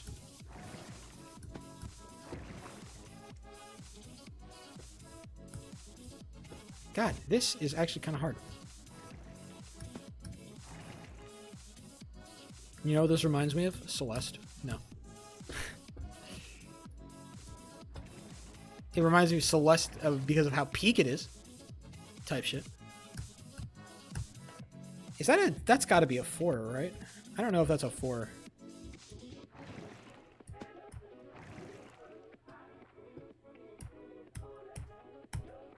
It's not. I'm just bad at the video game. Understandable.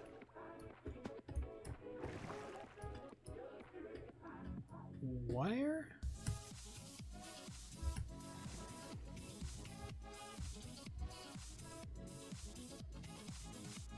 Where?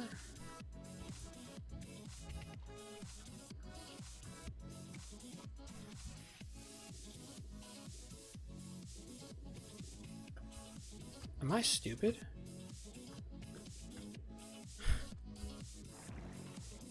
Oh! Yeah, I am stupid. Holy shit, I'm actually dumb as bricks. Kita.com, hi! Happy New Year! Yeah, let's be positive. I like that. Sorry, I was raging at things that are out of my control, but yes.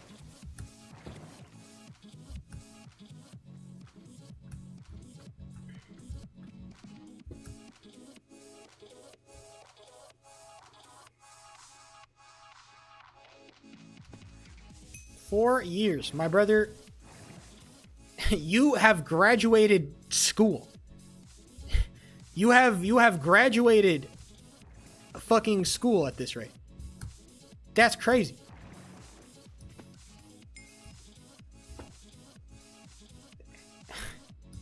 In the time you've been following me. MJ, shut up. We're not talking about that. Silence. That's crazy. I also did that. I also started and graduated school in the space of 4 years. I now do nursing. I work minimum wage for the news. You and I are not so different. We both work shitty jobs for long hours and little pay. Me and you, we are not the same, except you probably get paid better than I do. But you still work shitty hours.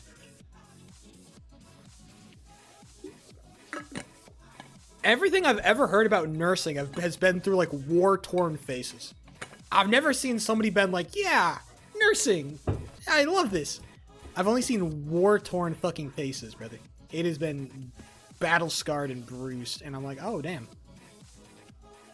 Nursing's pretty good in the Netherlands? You Europeans.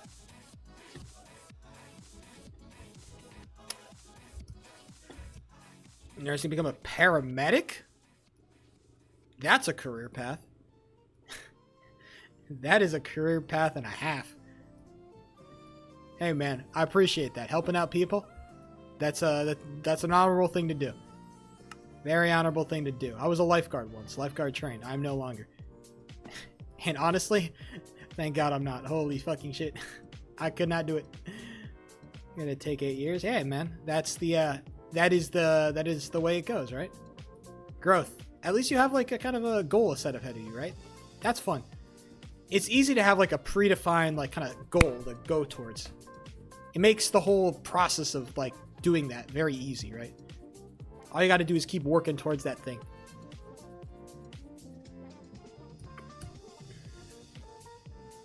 One step forward.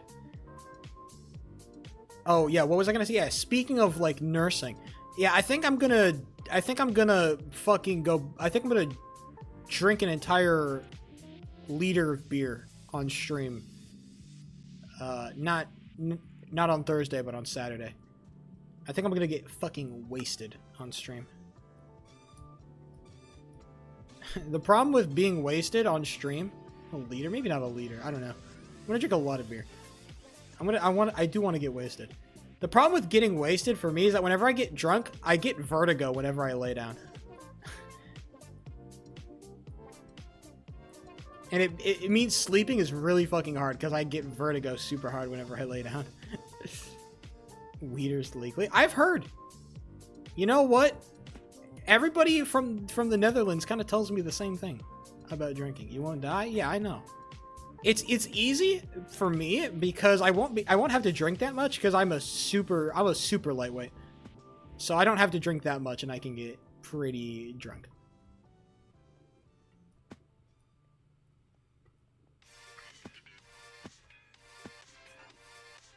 Like a shot and a half of vodka is going to start kicking hard. It kicks me hard. It does not take a lot. Today, I believe. This is not surprising. Europeans have a very interesting relationship with alcohol.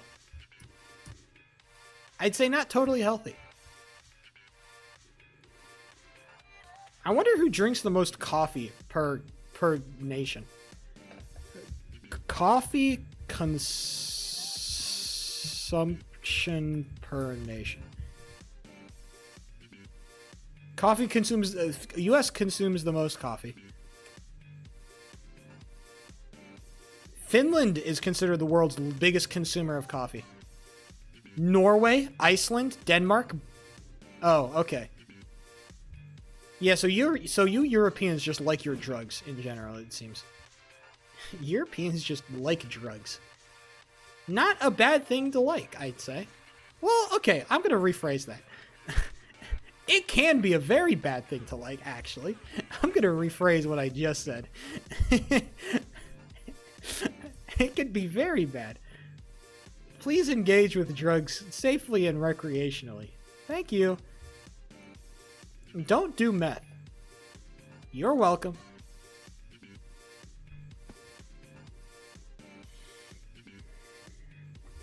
That's real. I wish I had more money so I could buy more edibles. I would like that. But unfortunately, I'm impoverished, so it's hard to justify, you know, dropping $50 on, you know.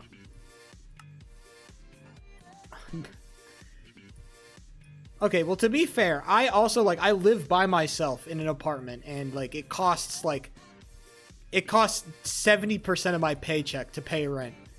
Okay? So, you know, when you start paying insurance, thank God I don't have a car. It certainly makes the drive to work a fucking bitch and a half, but, you know, certainly are benefits. AKA, I don't have to deal with car insurance. Oh, I know about human malice. Have you seen my healthcare plan?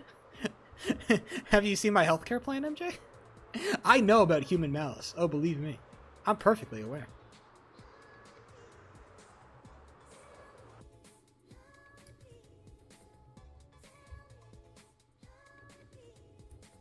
My healthcare company are some evil fuckers. I get mine for free because I work full time. But, like, it is actually, like, the shittiest fucking company of all goddamn time that I get my healthcare. I pray to God I don't break my leg because they will fucking... Like, my healthcare company might consider it a cost-saving measure to send an assassin to put a bullet in my head. It would save them more money to pay an assassin to put a bullet in my head than actually paying for my fucking broken leg.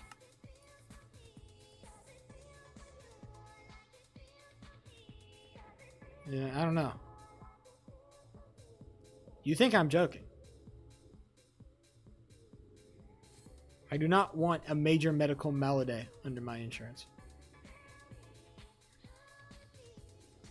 AKA, I'm trying to get myself a better job stat. There's a lot of other stuff I need to do, but I just kind of be putting off a lot. A lot of the stuff that I need to do, I do be putting off a lot of it because I'm just like, sometimes I just get tired. Oh, somebody was here. It's just exhausting having a full-time fucking job, alright? It is just, it's a tiring thing.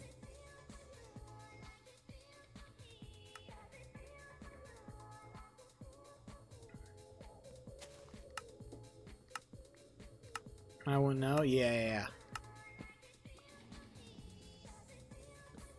Insurance is always, you know, insurance is kind of inherently a scummy industry, unfortunately. It's a necessary evil, but it is inherently a scummy industry. Jobless. Hey, man. Where did you used to work? Like a grocery store or something? Department store?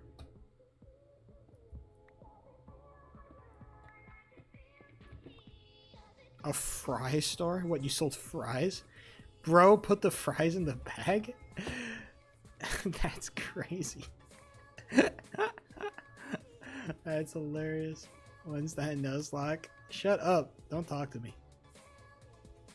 I'm talking to a man who knows what it's like firsthand to put the fries in the bag. Hey, man. I'm not going to roast you. That shit's a respectable profession. A respectable part-time profession. Putting fries in the bag part-time is a respectable thing to do. Ain't nobody... I'll have no judgment. I did not do it, but I put the sandwiches on the plate. I did do that. I put the sandwiches on the plate. I did not put the fries in the bag. But I was like one step away.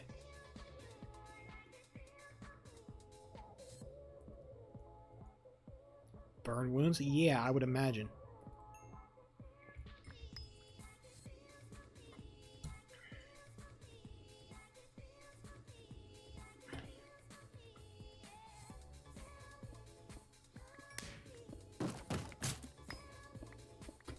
I try not to, gotta be social and shit. It helps. I think forcing yourself to be social just kind of makes you a better person. Because if you do the natural human response and hide from everybody, then you become a fucking stay and shut out, you know, antisocial freak. And then you try to justify it by making jokes online and be so relatable. Oh my god, we're all antisocial, when in reality it is just a lame thing to be. Like, I'm sorry, bro. You cannot hide behind the jokes. Being antisocial is lame.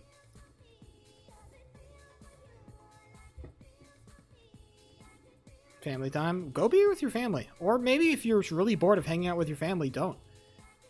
If you live with your family, family time is a hassle and really annoying.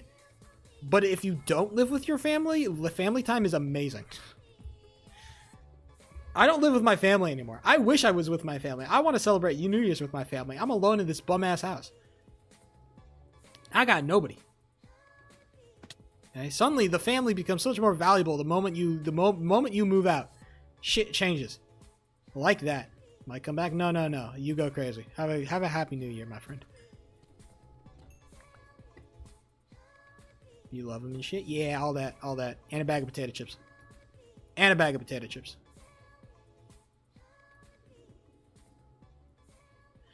Too bad. It's the last, like, fucking holiday week of the year, basically. And so it's gonna be the New Year slog of doing this job. No more breaks, motherfucker. Alright? I gotta lock in for the next couple of months. And hope that government job hits. It best hit like a truck, believe me. They got them Reggies?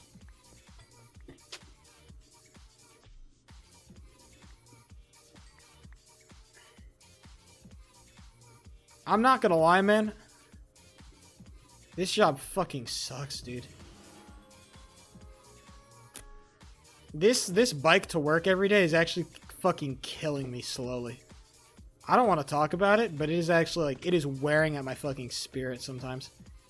Every time I hop on that bike, and the bikes just are getting worse and worse. It seems like every time I bike to work, it just is like the new worst. And I assume it's like a bunch of like winter weather is fucking with me. Like, yeah, I get that, but man, that winter weather is so bad, bro. It's like not even the rain, bro. It's the wind. It's the rain and then the wind, and you cannot fucking bike forward, and it is so shit. It is so hellish.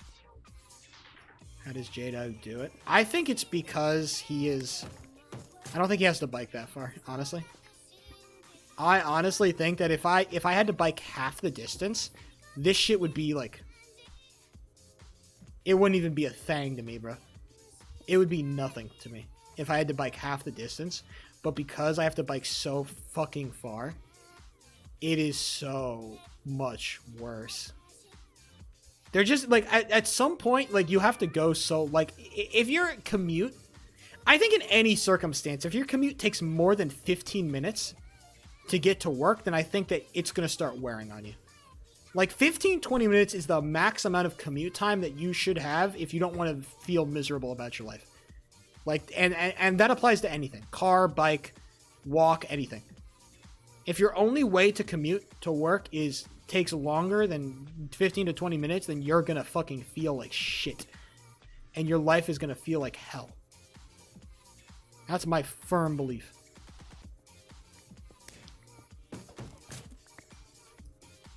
Take that for what you will. That's just how I sees it.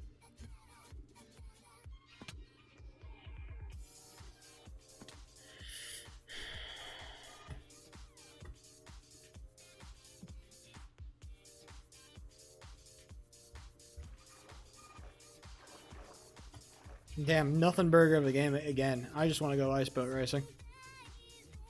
Can't find no diamonds, can't find no gold, can't find nothing good. Fucking nothing burger. Nothing berg. I'm gonna jump down here. It's gonna be something I've already explored. Oh. This looks like slightly new.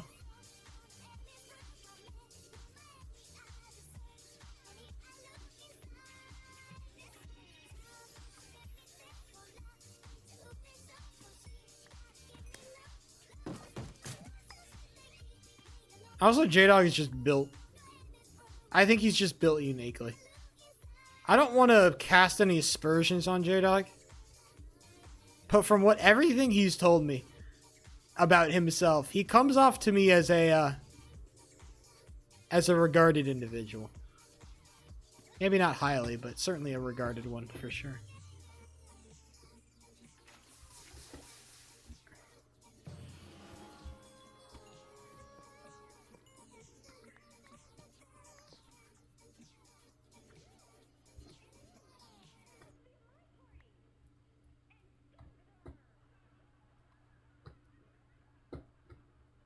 How did I get in here? Who knows?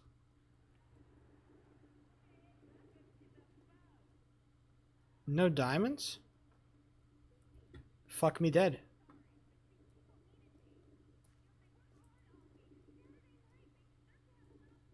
I guess I didn't deserve diamonds. It wasn't worth it. Let me grab some copper. And then let's go die.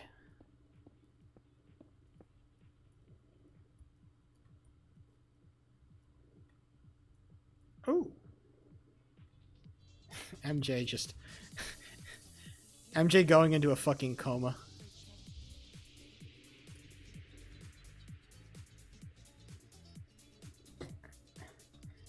MJ would cry about Hunter x Hunter being peak. He would be on his knees, but it's peak.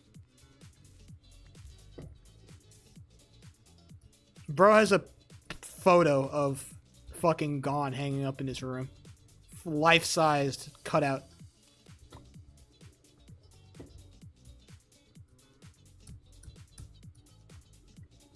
Human and Alice. Bro, he a fan, brother. That shit is crazy. Bro is not a fan, bro is the fan.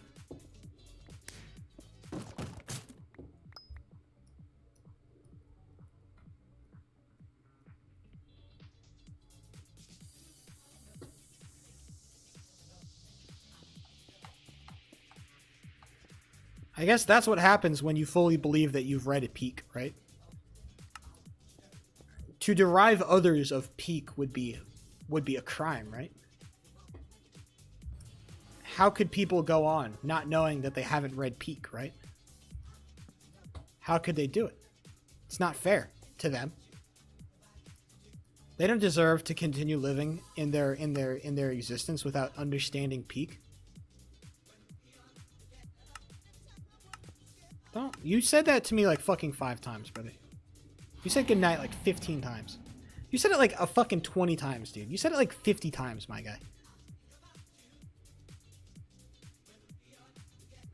You're gonna even wish me a happy new year, asshole? Happy New Year, by the way.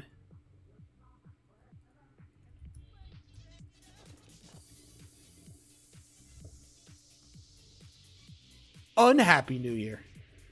Sad New Year. I wish you a depressing New Year. I'll be joining you soon. I have just had a man. A man in my chat has just proclaimed his own death. that is a suicide note, my guy. You understand this, right? You have just, what you have said to me is equivalent to a suicide note. Why would you say that? Why? What inspired you to say this?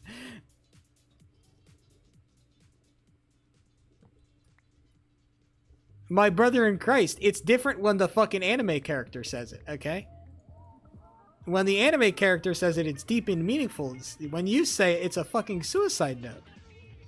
Do you understand the difference?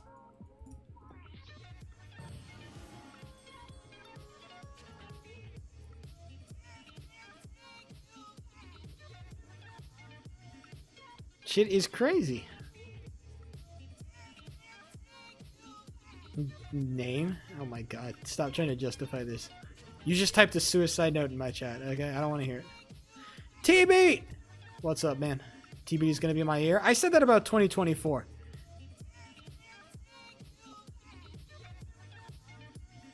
I think 2025 might be my year. If I get a better job and I think it'll be my year. We said every year, dead ass. Straight up. Honestly, you know what, TV? Yeah, pretty much. Every year is going to be my year until it's not my year.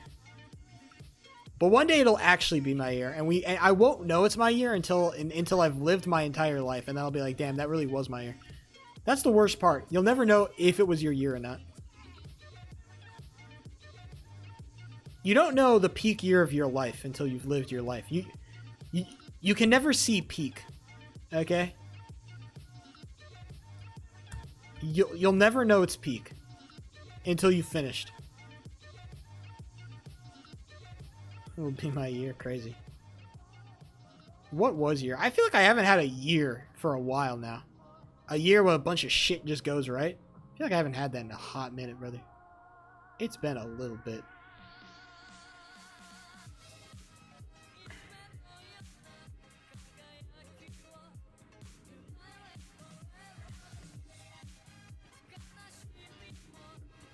Hello, gamer.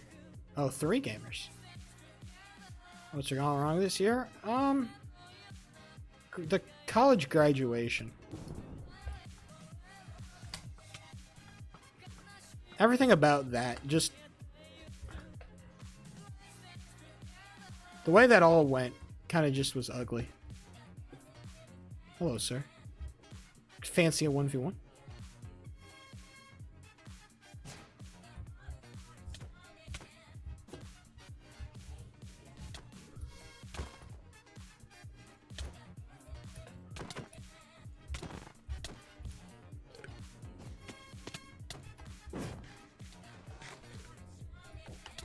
Damn it! I'm so mad that he got a hit with his fucking mace and I died. That's frustrating. Better? Yeah, it hasn't felt like that for me, man. It felt like I went from like a really stressful college graduation into a kind of a time of like very bland, like not even bland, but like very depressed, like just kind of like an espresso depresso time period for like 4 months. And then I got a job, and it turns out the job was shit. So basically, the first half of the year was stressful, the second half was depressing, and then the third half was melancholy. Not a whole lot of, like, fun, positive vibes happened, right? The only thing that I really felt, like, happy about is, like, getting my own place. Like, I have this apartment. I really like that. I feel really happy about that. This place right here, this is my place. This is my spot. You can't have it. It's mine. And I like that. That makes me feel good. But everything else, shit is not hitting. Shit is not hitting. I just need to be more social. The problem is I don't know how. I have no idea how to go be more social. I am not...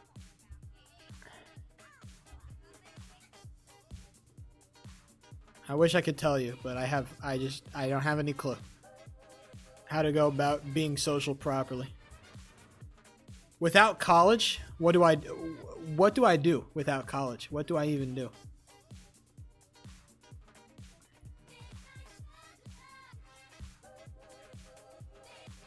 I gotta figure that shit out really quick.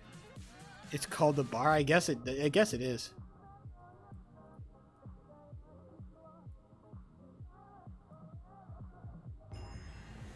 I guess it is.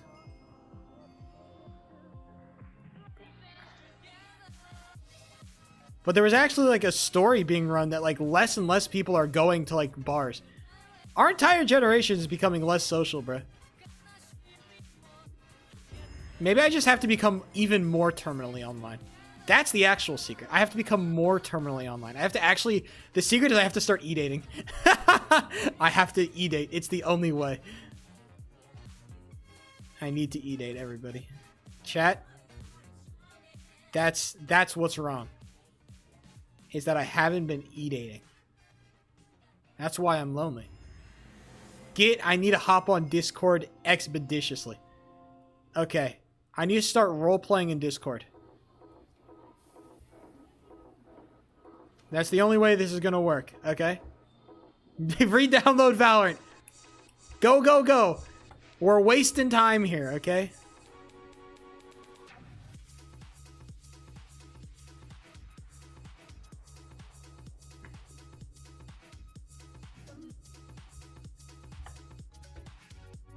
We've done it, lads. Because, like, that's kind of a problem, right? I like terminally online stuff. But if I meet, like, a girl, like, a real girl, IRL, well, they don't like the terminally online stuff that I do. So how are we supposed to connect? I can't be terminally online with my girlfriend because she'll think that shit is lame. It's the catch-10. A real girl. I am saying that, yeah. Because girls don't exist, as we all know. Girls are not real. As I'm sure we're all consummately aware.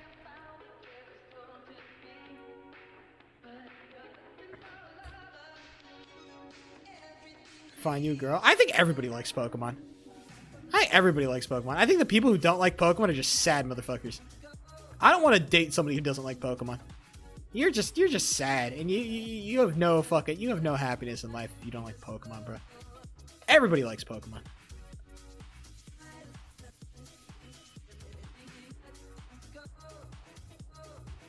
Girls that only know Pokemon like Eevee. Even I'm fine with that. Even if they just know Eevee. I think that you should be aware of what Pokemon is. You should know. I have to turn earlier, I think. You should know what Pokemon is, bro. If I ask you what's your favorite Pokemon, I feel like you should have an answer to that question. What's your favorite Pokemon? There should be a discussion in your head going on right now. What is my favorite Pokemon?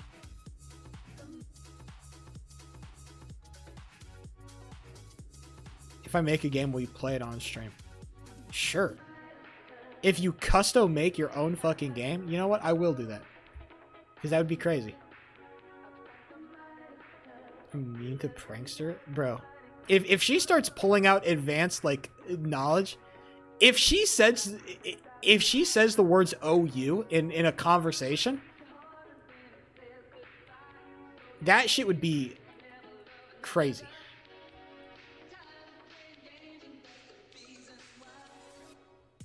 If she says, well, I actually prefer doubles.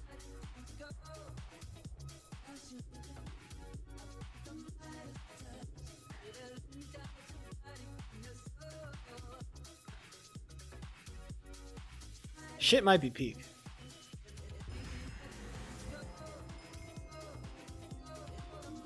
I wish they would hold a race, but no race, unfortunately.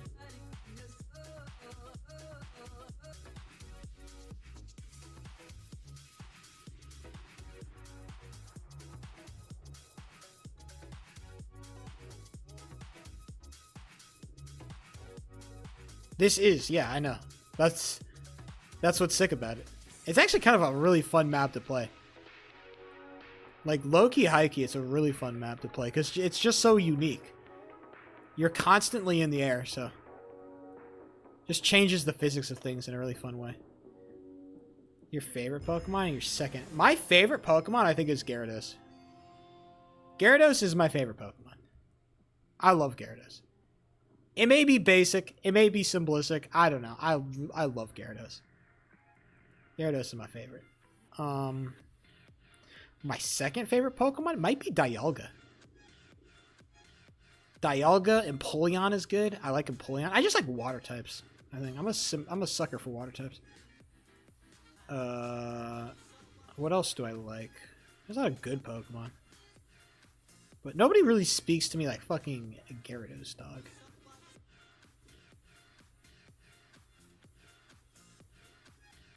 That whole, like, Gyarados, like, Magikarp to Gyarados line is such, like, a classic trope. Garvantula might be your goat? Hey, man, you have to have a goat. Giratina? Giratina is a great choice. I will never judge you for picking Giratina as your favorite. That shit will never happen.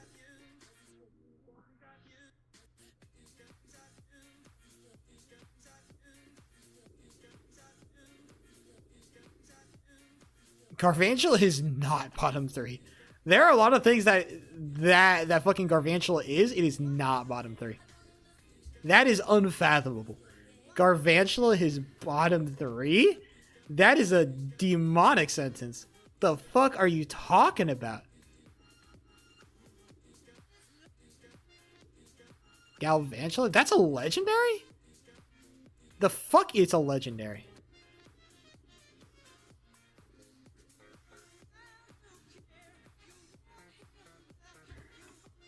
Is it?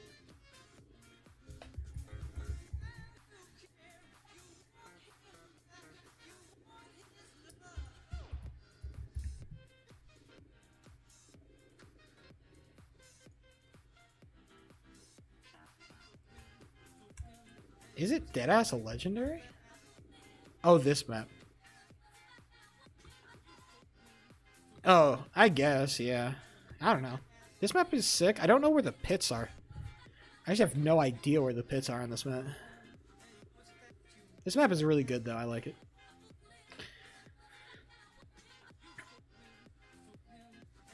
I don't know. I think, like, if your favorite Pokemon of all time includes all the Pokemon, right? Every Pokemon, including legendaries, including anything. Every.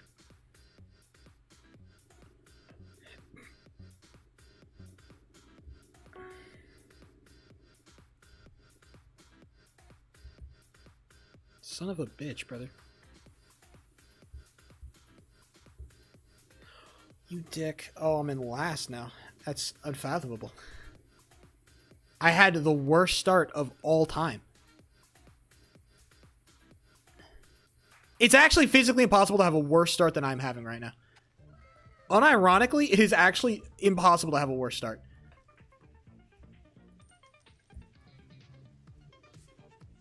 That is unreal. How bad can the start get? Just got to be better, I guess.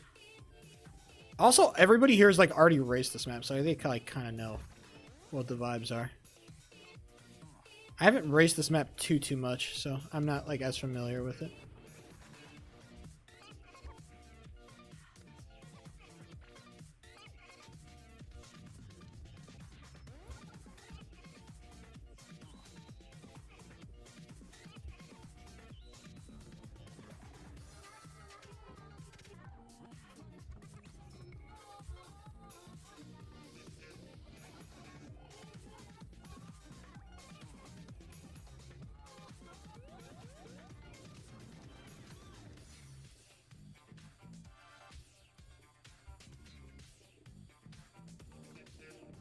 Oh, there are the pits. I saw them. I saw them. Shit. I forgot I needed to turn later. I don't know this map, and it's fucking me.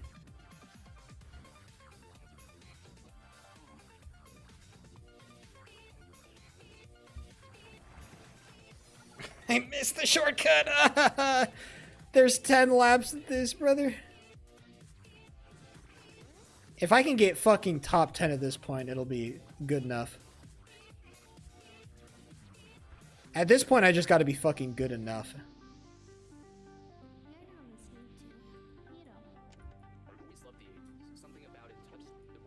Don't go for the shortcut. It's not worth.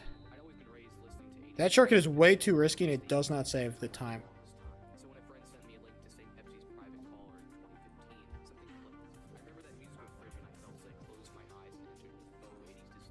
Knowing my story, that's real shit. You gotta know a brother's story. Why you do the things you do. Why you say the things you say. Why you believe the things you believe. You gotta interrogate a brother. Understand him psychologically. I'm gonna go for one more lap and then I'll go for a pit. How can you know a brother without knowing a brother? That's what I'd be saying.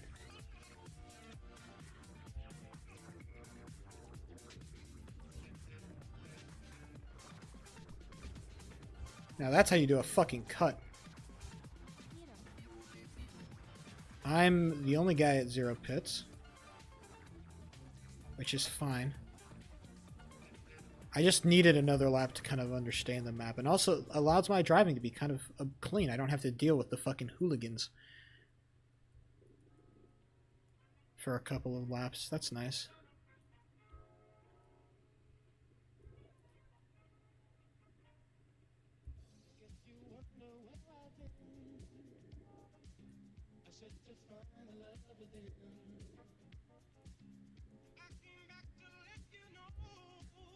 The map is actually really fun when you don't have a bunch of fucking idiots surrounding you.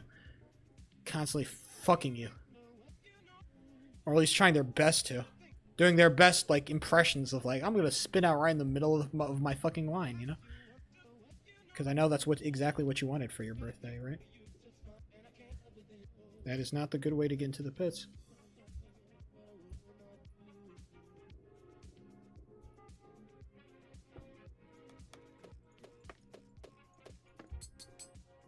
Quick pit.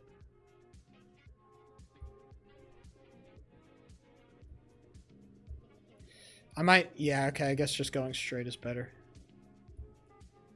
than trying to take the main path. Okay. Can I hit the shortcut? Oh, it's rough. We are still in 5th, but there's still a couple of guys who are 3 out of 3 on pits. I think we might just go 3 out of 3 on pits and then just drive the rest.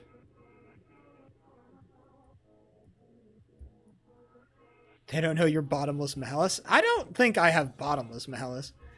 I got a lot of malice. I think bottomless is a strong word. I don't know who I would take out my bottomless malice on if I had it. Because I'm sure, you know, you know, all humans are filled with bottomless malice, I'm sure. But I don't know if anybody could bring it out of me, right? Who's the man to bring out my bottomless malice? Who's it gonna be, lads? Almost a peak turn. I fucked it up towards the end.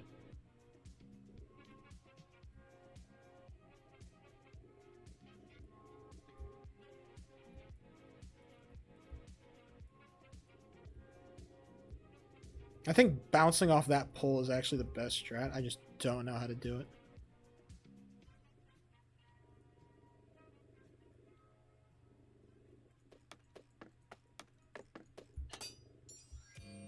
Two-second pit. We're cooking. Pokemon Showdown. Crazy question.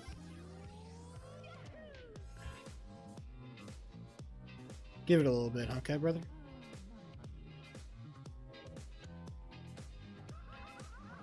Nice. Shortcut. Good job, sheep.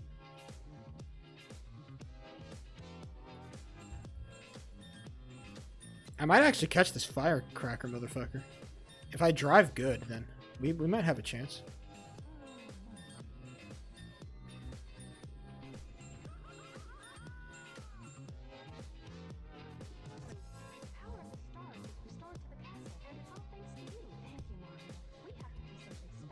Not driving like that. Yeah, that'll lose me time, actually.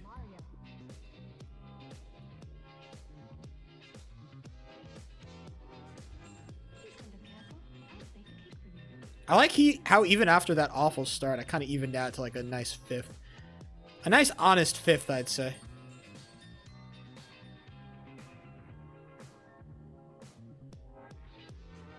Jesus, my driving.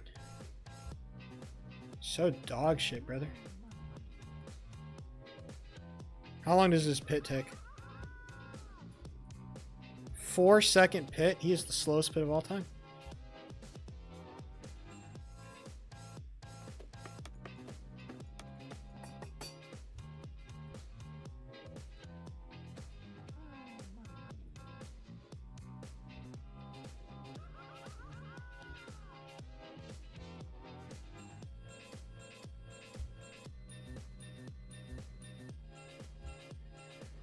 Oh no, now I have to race with all the hooligans.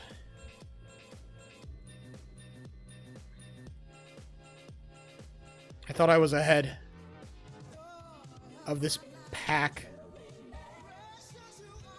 But now I just figured out I'm just one of them.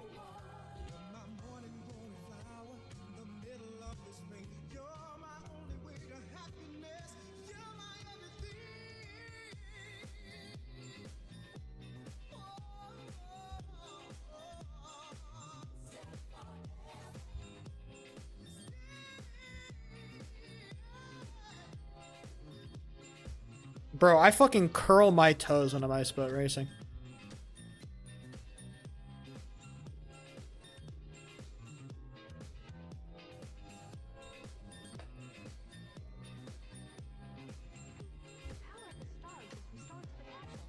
I couldn't go because that guy was gonna cuck me.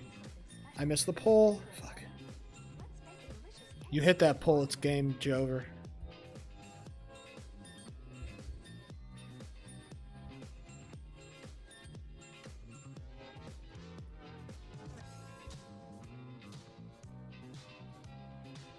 No!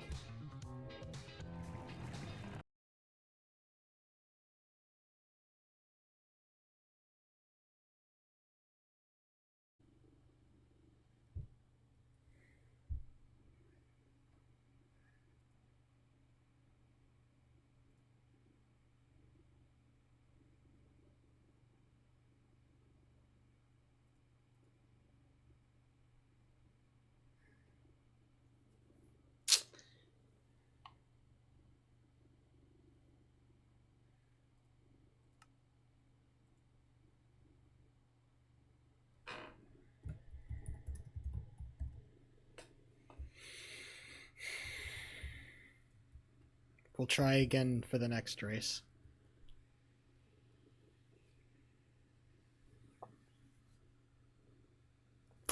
I gotta find something else to do on Minecraft. Because Ice Boat Racing and Hoplite are getting a little bit... Maybe Hoplite's hosting a custom game? I don't know. Maybe there's a custom game. That laptop knows Bottomless Malice. You know what? This table knows Bottomless Malice. Fucking do a gun colony run? Maybe. Flower Power, Underground Parallel, Hunger Games Start, Lifesteal, Natural Regen. Expeditiously. 25 minutes. Alright, lads. A solid 25. I got so mad. I'll try to I'll do good runs on this first. What's a trap? Boingburg, maybe? Oh, no, not this map. Oh, we'll do Mount Akagi runs. I love... Mount Akagi is like my favorite map. I love this map.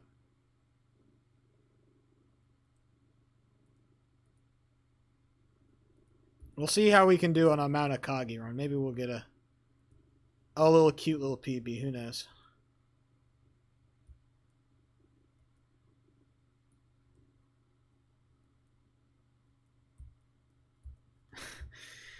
Yeah, the problem whenever I slam my table is that it disconnects my it disconnects my Ethernet port. So if I really want to be able to slam my desk with fucking abundance, I need I need to get my Ethernet connection somewhere else than not on my desk. I need to like tape my Ethernet connection up or something, which I don't want to do.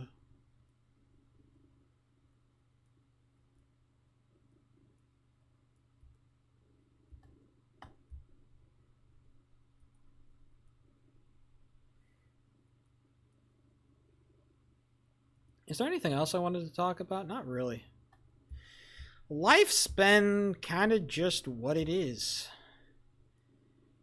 Again, I feel it's just I just feel that kind of like overwhelming burden of being lazy right now, and I don't like that. I feel like I could be doing more, and I want to be doing more, so I'm gonna try to be better. New Year's resolution: I want to be better. I want to be less mid of a human. I've been a mid human as of late, I think, and I need to stop that. The work never stops, unfortunately. If you want to do anything or be anything in this world, the work never fucking ends. And that is just something that fucking... You gotta figure it out at some point. The work will never end. God damn, bro. I cannot understand.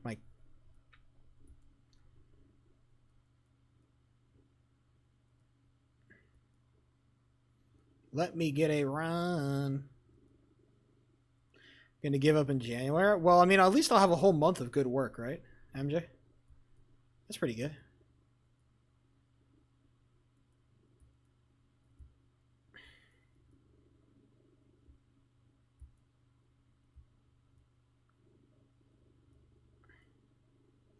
I guess I just want to start the process of being better. Not just like being better, just like start, like get myself to the point where I'm like, okay, I'm instilling good habits that are being pretty consistently upheld.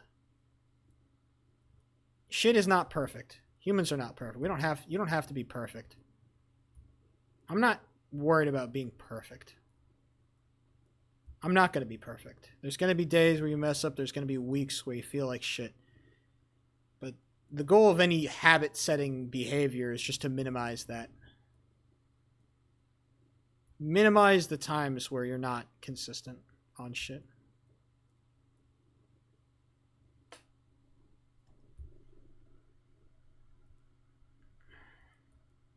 We'll see what happens. Life ain't easy. Get over it. There is some wisdom there. There is wisdom.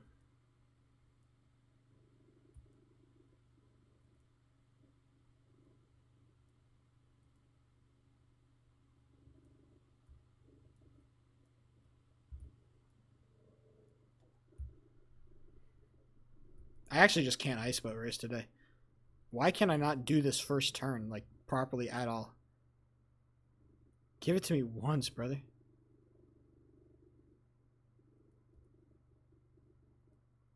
I might be able to hit this race. Five laps only? Depending on how long the laps are. Oh, yeah, no, this map is short. Can you start drinking? On Saturday, brother, goddamn. I cannot drink on the weekdays, my guy. I might get gunned down. AKA, I will gun myself down. It'll be hell.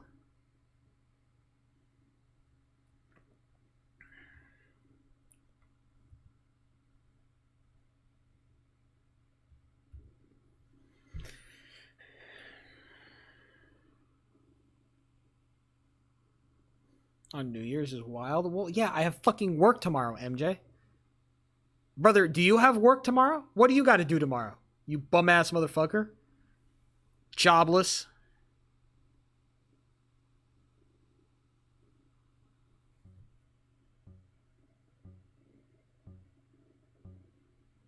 At least I got something going on.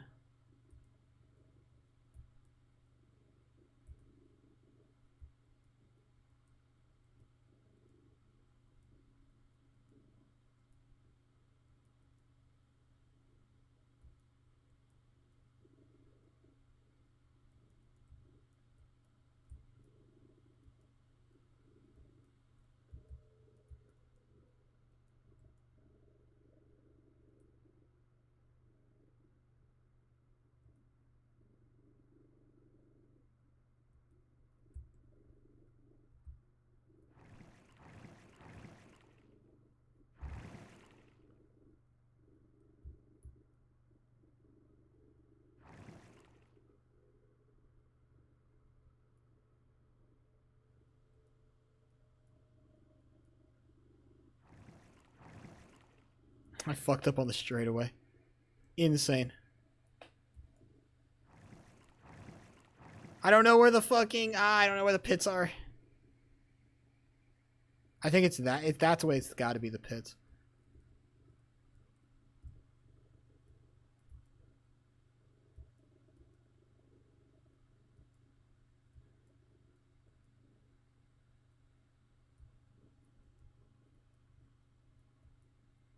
Yeah, 100%. God damn it! Fuck!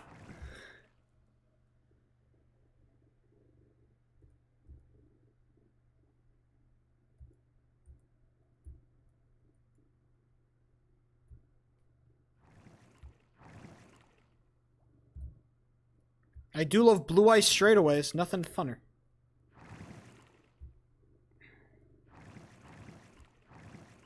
I can't fucking boat race, and it sucks. Get me into the fucking pits expeditiously. Oh, the pits are there. What the fuck? I've been gaslit my whole life. Shut up. Keep getting minimum wage, loser. Yeah, I will. Thank you. Live my life as a grown-ass man, brother. You're a fucking child. You don't know what that fucking means. To pay your own fucking bills, brother.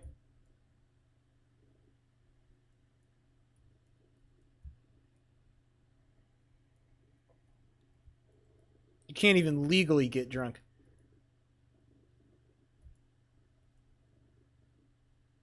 Don't talk to me.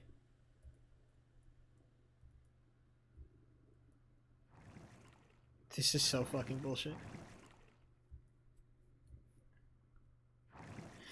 This race is not fun! Ah, I hate blue ice straightaways. They're so fucking lame. Ah, they ruin everything. Let me play this Hoplite custom game, please. Allow me to enjoy, to indulge in this Hoplite game, I beg. Yeah, my iceboat racing today is ass, unfortunately. It's just one of those days. Some days just don't be hitting. Why my music not be coming through?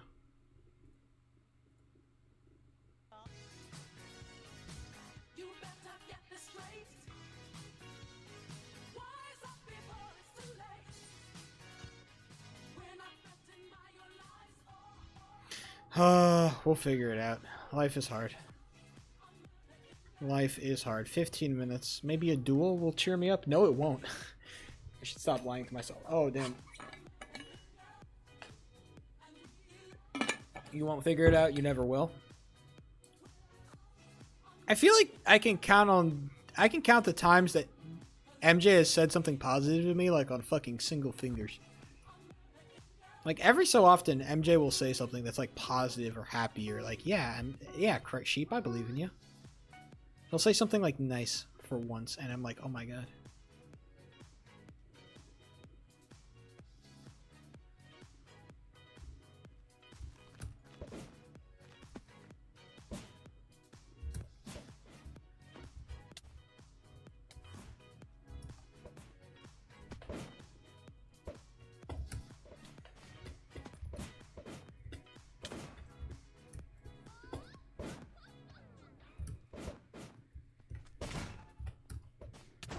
God damn, I suck at this game. I suck at mace duels. Can you read JJK next? That's crazy. That is wild. I wonder if JJK's put out anything recently. Has the GOAT... What has the GOAT been up to? J. Jonathan Gaming.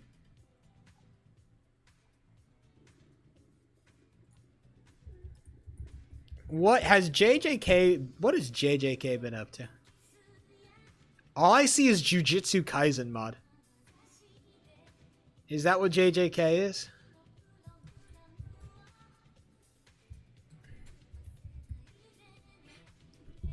Oh no. I feels like super power scaly. I'm not gonna hold you. Hold on. Jujutsu Kaisen. Alright, it's a manga. Let's see the Google. What is the Google summary of this bitch? Setting. Jujutsu Kaisen teaser. Not summary. What do they call it? On the back of the back of the book. What do they call it? A little like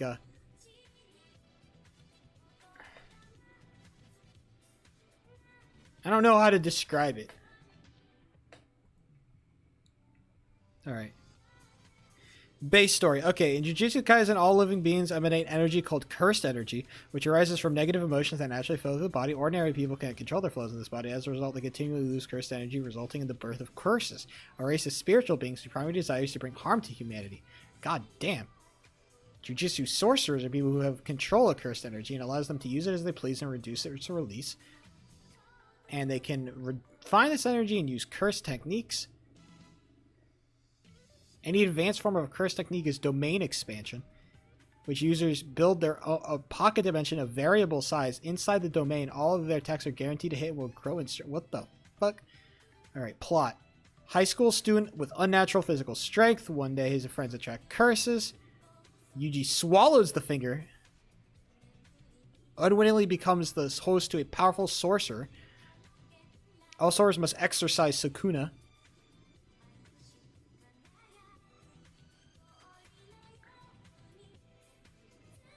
Crazy. I don't know if I fuck with that power system. I'm not gonna hold you. I don't know if I'm super hot in that one. I don't know about that.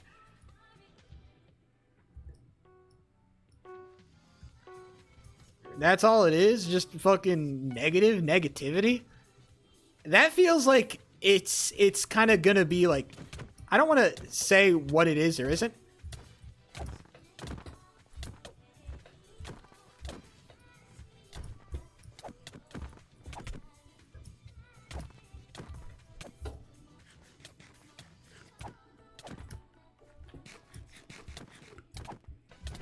It feels like something that is going to be really gory.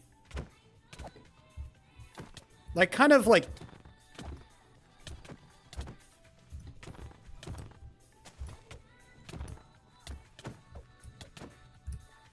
Not that I dislike gory things on principle. Just kind of like, it feels like there's just going to be a lot of like blood everywhere. Like, blood, gore, evil. Disgusting filth. I don't know if I don't really like those. I want there to be like positivity and like light and joy and happiness. I like that. I like light and joy and happiness. This feels like a very dark anime. Yeah, pretty much. Except like HXH's power system is not inherently tied to being mad. Negative. Curses. It just feels like a very, like, what's the word I'm thinking of? It feels like a very, what's the word I'm trying to think of? It feels like a very edgy. It feels like very edgy. I don't really fuck with things that are edgy for the sake of fucking edginess. I don't really like edgy shit that much. It's not. I don't know. The fucking summary seems super fucking edgy. Okay, maybe it's not urban spook, but... It still seems like edgy. Like the entire power system seems built kind of fucking edginess. Well, yeah, of course. I'm not saying it's that. I'm just saying like from the summary itself, maybe the story is like I think the power system is not bad inherently. It just feels like it kind of lends itself towards more of this edgy storytelling. I'm a good guy, except I use negative emotions to be powerful, I guess? I don't know. Kind of a weird flex. It seems like a strange way. Maybe it could turn into some interesting, themes, but I don't know. Maybe I'm overrating it. I'm just expressing my hate over Robusberg. Hey, go off, King. To be fair, most of like the, what's it called? The analog horror shit, that's kind of died off. There's no analog horror shit that really is like fascinating or interesting because it's all very overplayed and overdone, I think. I think that the way for analog horror to be interesting is that it just needs to be video. Like straight up, like I think we are past the expiration date in terms of just like showing scary images and text. Like we are past that. That doesn't do anything for me anymore. It's not particularly interesting. The storylines aren't particularly good. Like, unless it's something like that's very particular, like well thought out or cool, like Vita Carnis. But even that has some like video to it. Vita Carnis is like really cool because like the fundamental story is interesting. The characters, the universe. Maybe not the characters, just the universe itself, right? Because that is kind of like the basis for all like analog horror. The best analog horror is just really good world building. And if you have good world building, then you kind of have succeeded. The problem with most of these kind of like modern day versions of fucking these analog horror series is that they don't really give a shit about world building, right? It's not about building an interesting world that is somehow changed or altered by, you know, some horrifying thing. It's about having a horrifying thing, and it's scary now, so be scared. Like you guys remember that one fucking like the Batman horror thing that we watched? Like the Batman fucking analog horror thing? That was bad. That was just bad. It was not good. It was not good. And I remember people talking, like gassing it up, acting like it's so fucking gay. It's not. It's not interesting in the slightest. It's uninteresting in every possible fucking conceivable metric. Because it feels like these, like, I think the interesting thing about these tapes, or like trying to make an analog horror, is that these tapes should exist in real life, right? Like this should be like a broadcast that could have been created, like a broadcast or a tape or something. Like it's something, it was created for people in that world to watch. A lot of these videos are kind of abandoning that concept of like, this should be something that was created in the universe. It doesn't feel like that. It doesn't feel like it. Because all of this shit that they're making, it could just be in a book. That's the fascinating thing about video. Video is that it should be video. It should be about video, moving pictures. That is the interesting thing about video. That's the fascinating thing about video. People aren't using video to its full potential. You're using it as a fucking slideshow. I don't want to watch your glorified horror slideshow. I don't. There needs to be more to it. I'm not saying it all has to be video. I'm not saying that it all has to be that. I'm just saying there needs to be some elements of it that take advantage of the video format. You get what I'm saying, MJ? You're a photographer. A fellow connoisseur of the arts. You understand what I'm saying. Use the format you're in to create art in interesting and unique ways, please.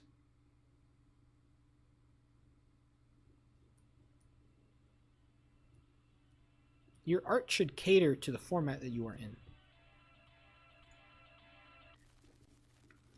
Okay. 38 players in the game. This is 120 players large.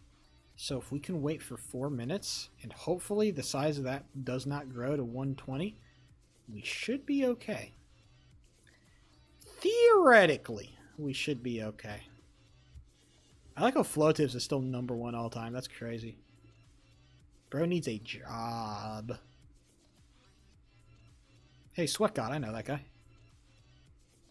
That guy was an asshole.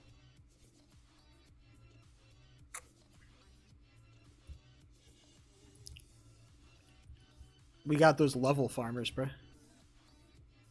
This guy's peak level farming.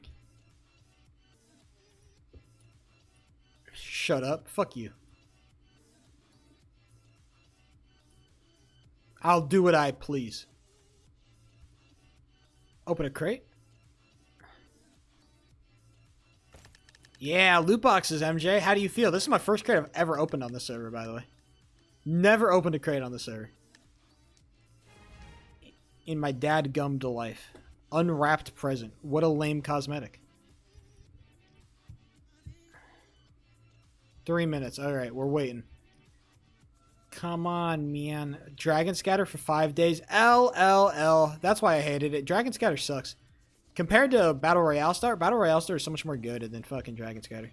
You're welcome. I said it. 39. All right, we've got about 1/3 of slots left. A fat 2/3 of open slots. Theoretically, we should be able to make it. If not, I might just end stream and then eat ice cream and go to bed. So, celebrate the new year. And jork it. As one is wrought to do. Straight up jank it.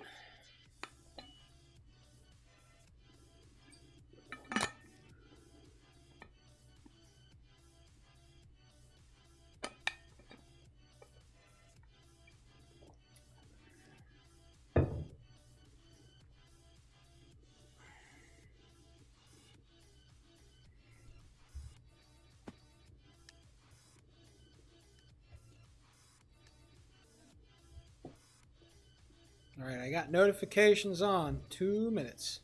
Are we going to stay up? No, are you kidding me? To be fair, we don't have our 2 morning shows, but my job starts at 5, brother. 5 a.m. in the morning. That's sad? I don't know. Is it sad? I don't know. It is what it is. Even if I stayed up, like, what would I be staying up for? Normally you stay up, like, to hang out and party with other people. I'm not exactly going to be doing any of that, MJ, so. I'm not particularly miffed.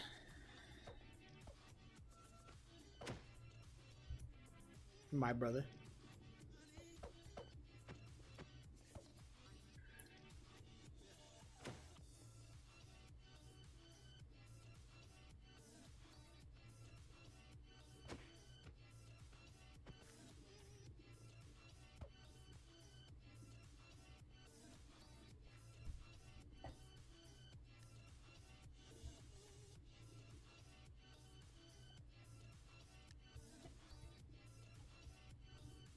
Now we gotta wait. That's how that of malice. Malice. Real. MJ spitting. Something malice. Something bottomless pit of malice. MJ, you need to start being more happy, bro. It's the fucking New Year's. Stop talking about the boundless pits of human malice and go hang out with your family. With their families. I can't. I'm unable to spend time with my families. It's not possible. It is not possible. Unless you want me to fucking take a train back, stay up all night, then take a train back home, and then go to work off a train. Come on.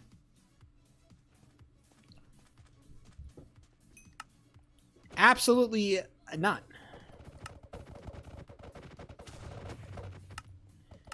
Flower, power, life, steel, natural, regen, brother. It's going to be a disaster. Oh, no. I didn't...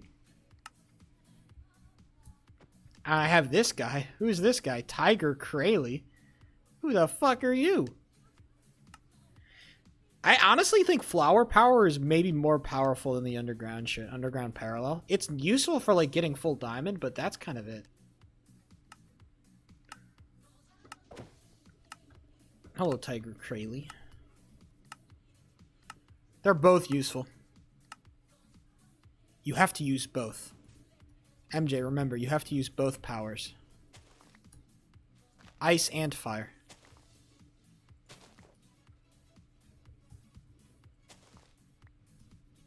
You need to master all 4 elements. That's what they say. I'll never touch hoplite. Honestly? Based.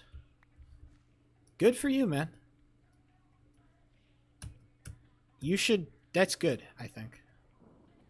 This server is not made for normal people.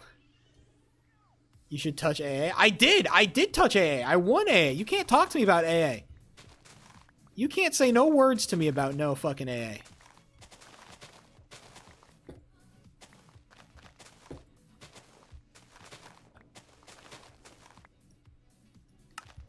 Oh my god, wait, people can hit each other?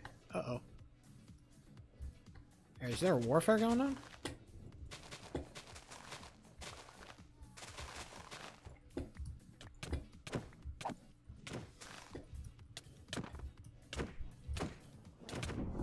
Help.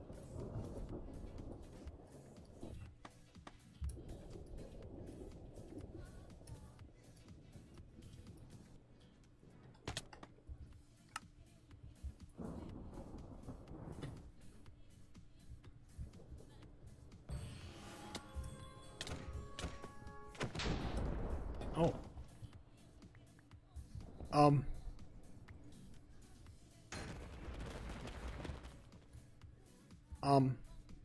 Okay.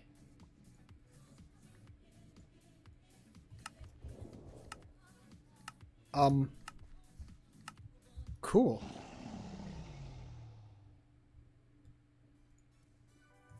I'm sorry, what did you just ask me? Do I think AA is the hardest game in history? No. I don't. I don't think that.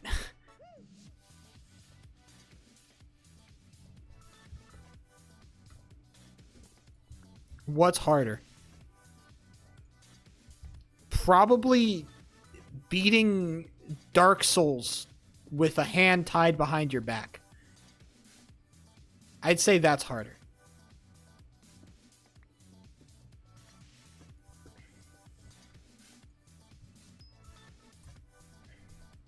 Hell no. Dark Souls gamers are fucking weak. They don't know real challenge. They don't know shit about real gaming. And you know what? I've been saying that. What do these Dark Souls players know about real gaming? You know what I'm saying, MJ? You know what I'm getting at. You know what I'm saying.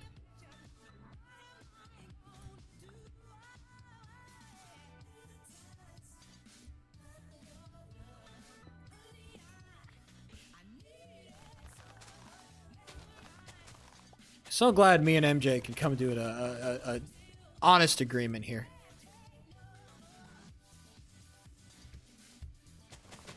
Okay, what can I even get from flower power? I guess netherite would be the big thing, and then like mace stuff.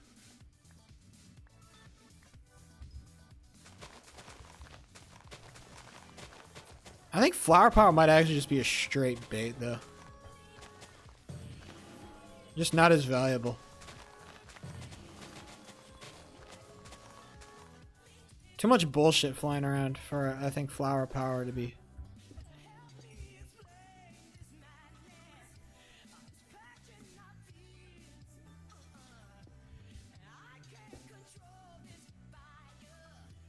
You were useless in every run?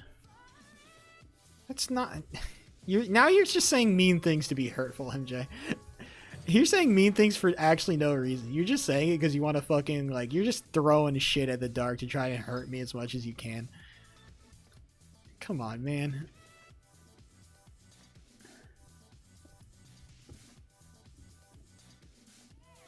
You don't even care, bro. You're actually just trying to say as many fucking mean things as possible. You're spamming them out.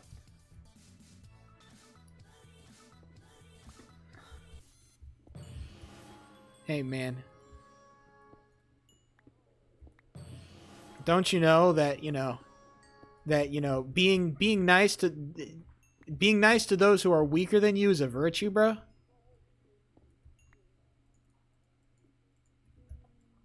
Sure, being strong is cool, but sometimes somebody just needs a helping hand to get up. It's deep, bro. Thank you. It is deep. Sometimes somebody's just having a bad day, man.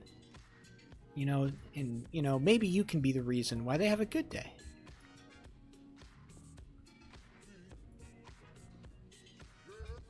Hey, come on, buddy. Smile. It's gonna be okay. It may seem like the world's against you sometimes. I know. I've felt the same way, too. But trust me. Tomorrow, it's gonna be all better. Alright?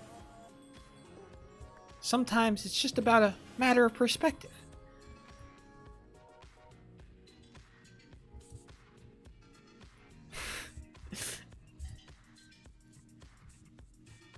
What if I'm poisoned? You know what? Maybe you are poisoned. And maybe you're dying because of the bottomless pits of human malice or something like that. I get it. It sounds bad. But just play some fucking Gunji, you bitch. Play some Genji and you'll feel alright.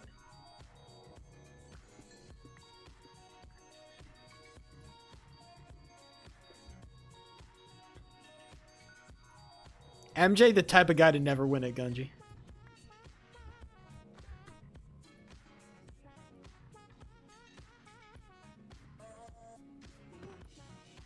That was a bat? It was standing. I thought that was a fucking creature. I was so confused. Like, what the fuck is that? Is functional? No, it's real to me. It's real to me, damn it.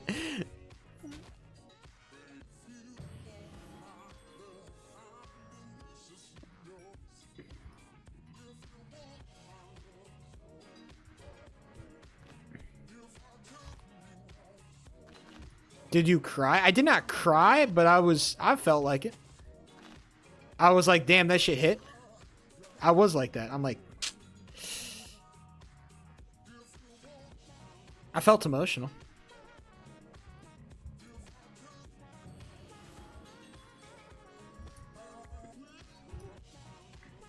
I would have admitted if I cried. I would have admitted it. Because I'm a man, okay? I admit when I cry, because that's some man shit.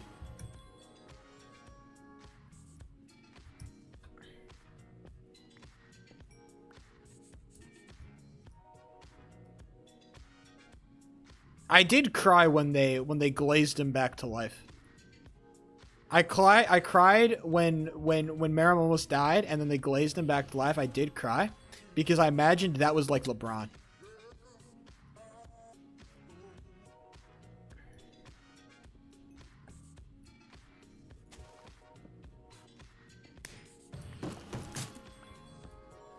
So it just hit different, you know?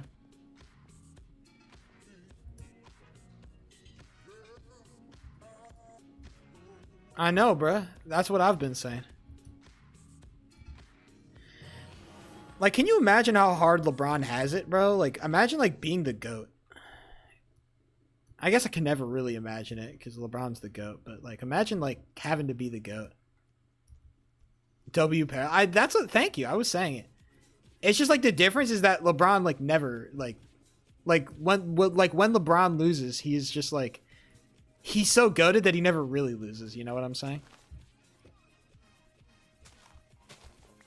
Like, yeah, sure, he'll lose a game, but it's like he never really loses, and I think that's what's so good about him.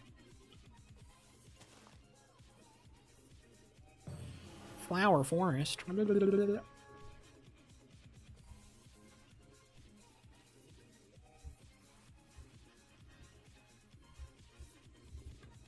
So I don't know.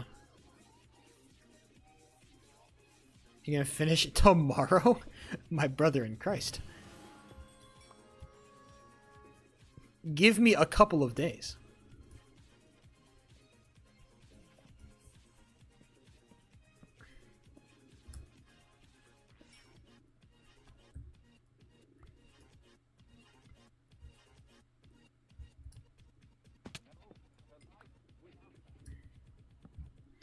It's like 100 chapters? Yeah, it's almost like it's only like 100 chapters. That's actually not that much considering how long the chapters actually are. But I don't think so. Maybe if I had a free day and I spent it all day just fucking reading, I could get it done. But is it more boy, yapping. Hi yap sesh, lads. It'll be a bit of a slog then, sometimes. Not all of it is going to be a slog, but there's going to be a bit of it that's going to be like, oh boy. It'll be sloggish. thingamajig? Well, don't tell me. But I'm sure I'll get acquainted with it. I don't know why they need a new power thingamajig. I think the old power thingamajigs that we have are okay. I guess maybe it'll be like a Greed Island thing. I don't know. Who knows? There's a new OP. Oh god. I hope not. I really hope that I was hoping that the election arc was going to be more about like, I don't know. I was hoping it was going to be about politics. But then I remembered like, oh yeah, it's a shonen anime.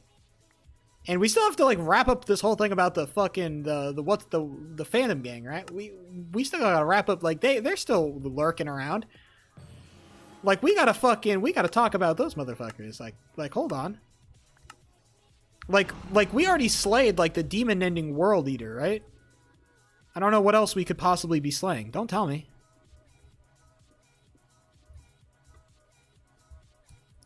Was good. It was good. It's New Year's. Ah! I fell. Happy Schnoo Year's, my boy. Drunk as fuck. I would like to be that, but I'm not, and I can't. Because I have work tomorrow. But I will be drunk as fuck on Saturday. The plan is to be fucking wasted. I don't know what to do on maybe, I don't know if I want to play, I don't know if Minecraft is the game I want to play while wasted. Maybe I just play some Roblox, brother. Sheepo 3 Roblox gaming wasted. It could be goated.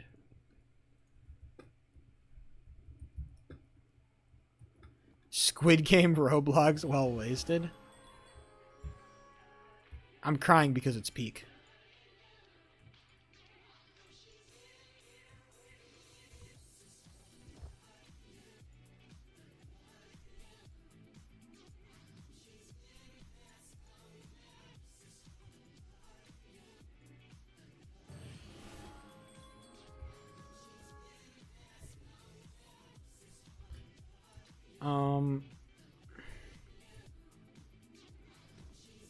I'd like to get kills, but honestly, I think I just want to get kills. Fucking chance. Let's just try to fight some motherfucker. Where's my teammate anyway?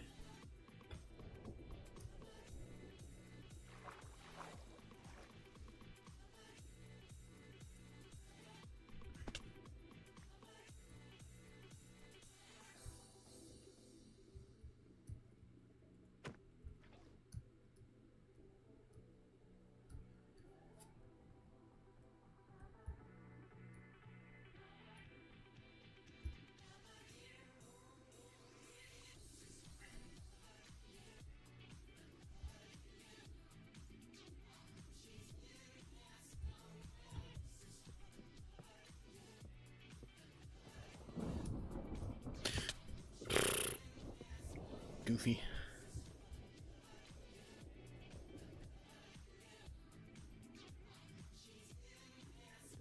I do hope my teammate is alive and well. That would be nice. A huge positive, I'd say. Oh, that's unfortunate.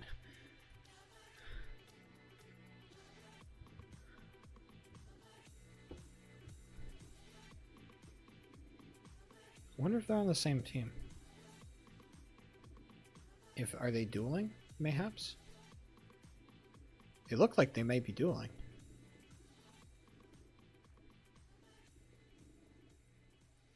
Oh, they are. They're enemies. Hold on, gamers. We might have to get involved. That's why they didn't go after me. I was so confused.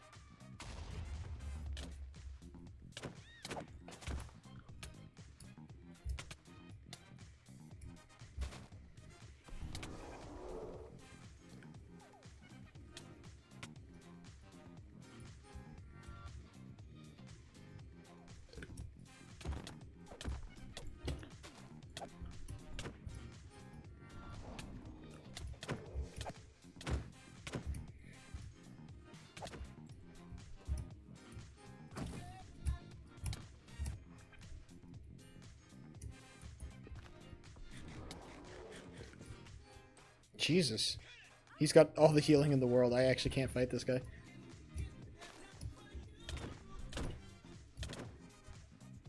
But I will anyway, because I'm not a bitch. Alright, gamers. I think I'm going to call it. I think I'm going to go read. You know, MJ, I've had a really good idea. I think I'm going to go read some Hunter x Hunter as I eat some ice cream and enjoy my New Year's. Alright, gamers. I will be back next year. Hopefully, yes, catching more W's in real life, in the video game world. It doesn't matter. We're trying to catch W's anywhere. Either way, it's been real. It's been fun. It's been real fun, but I've got to get out of here. Peace. Bye. Please tell me when you find that one mirror. I found it, brother. Bye. Have a happy new year, everybody.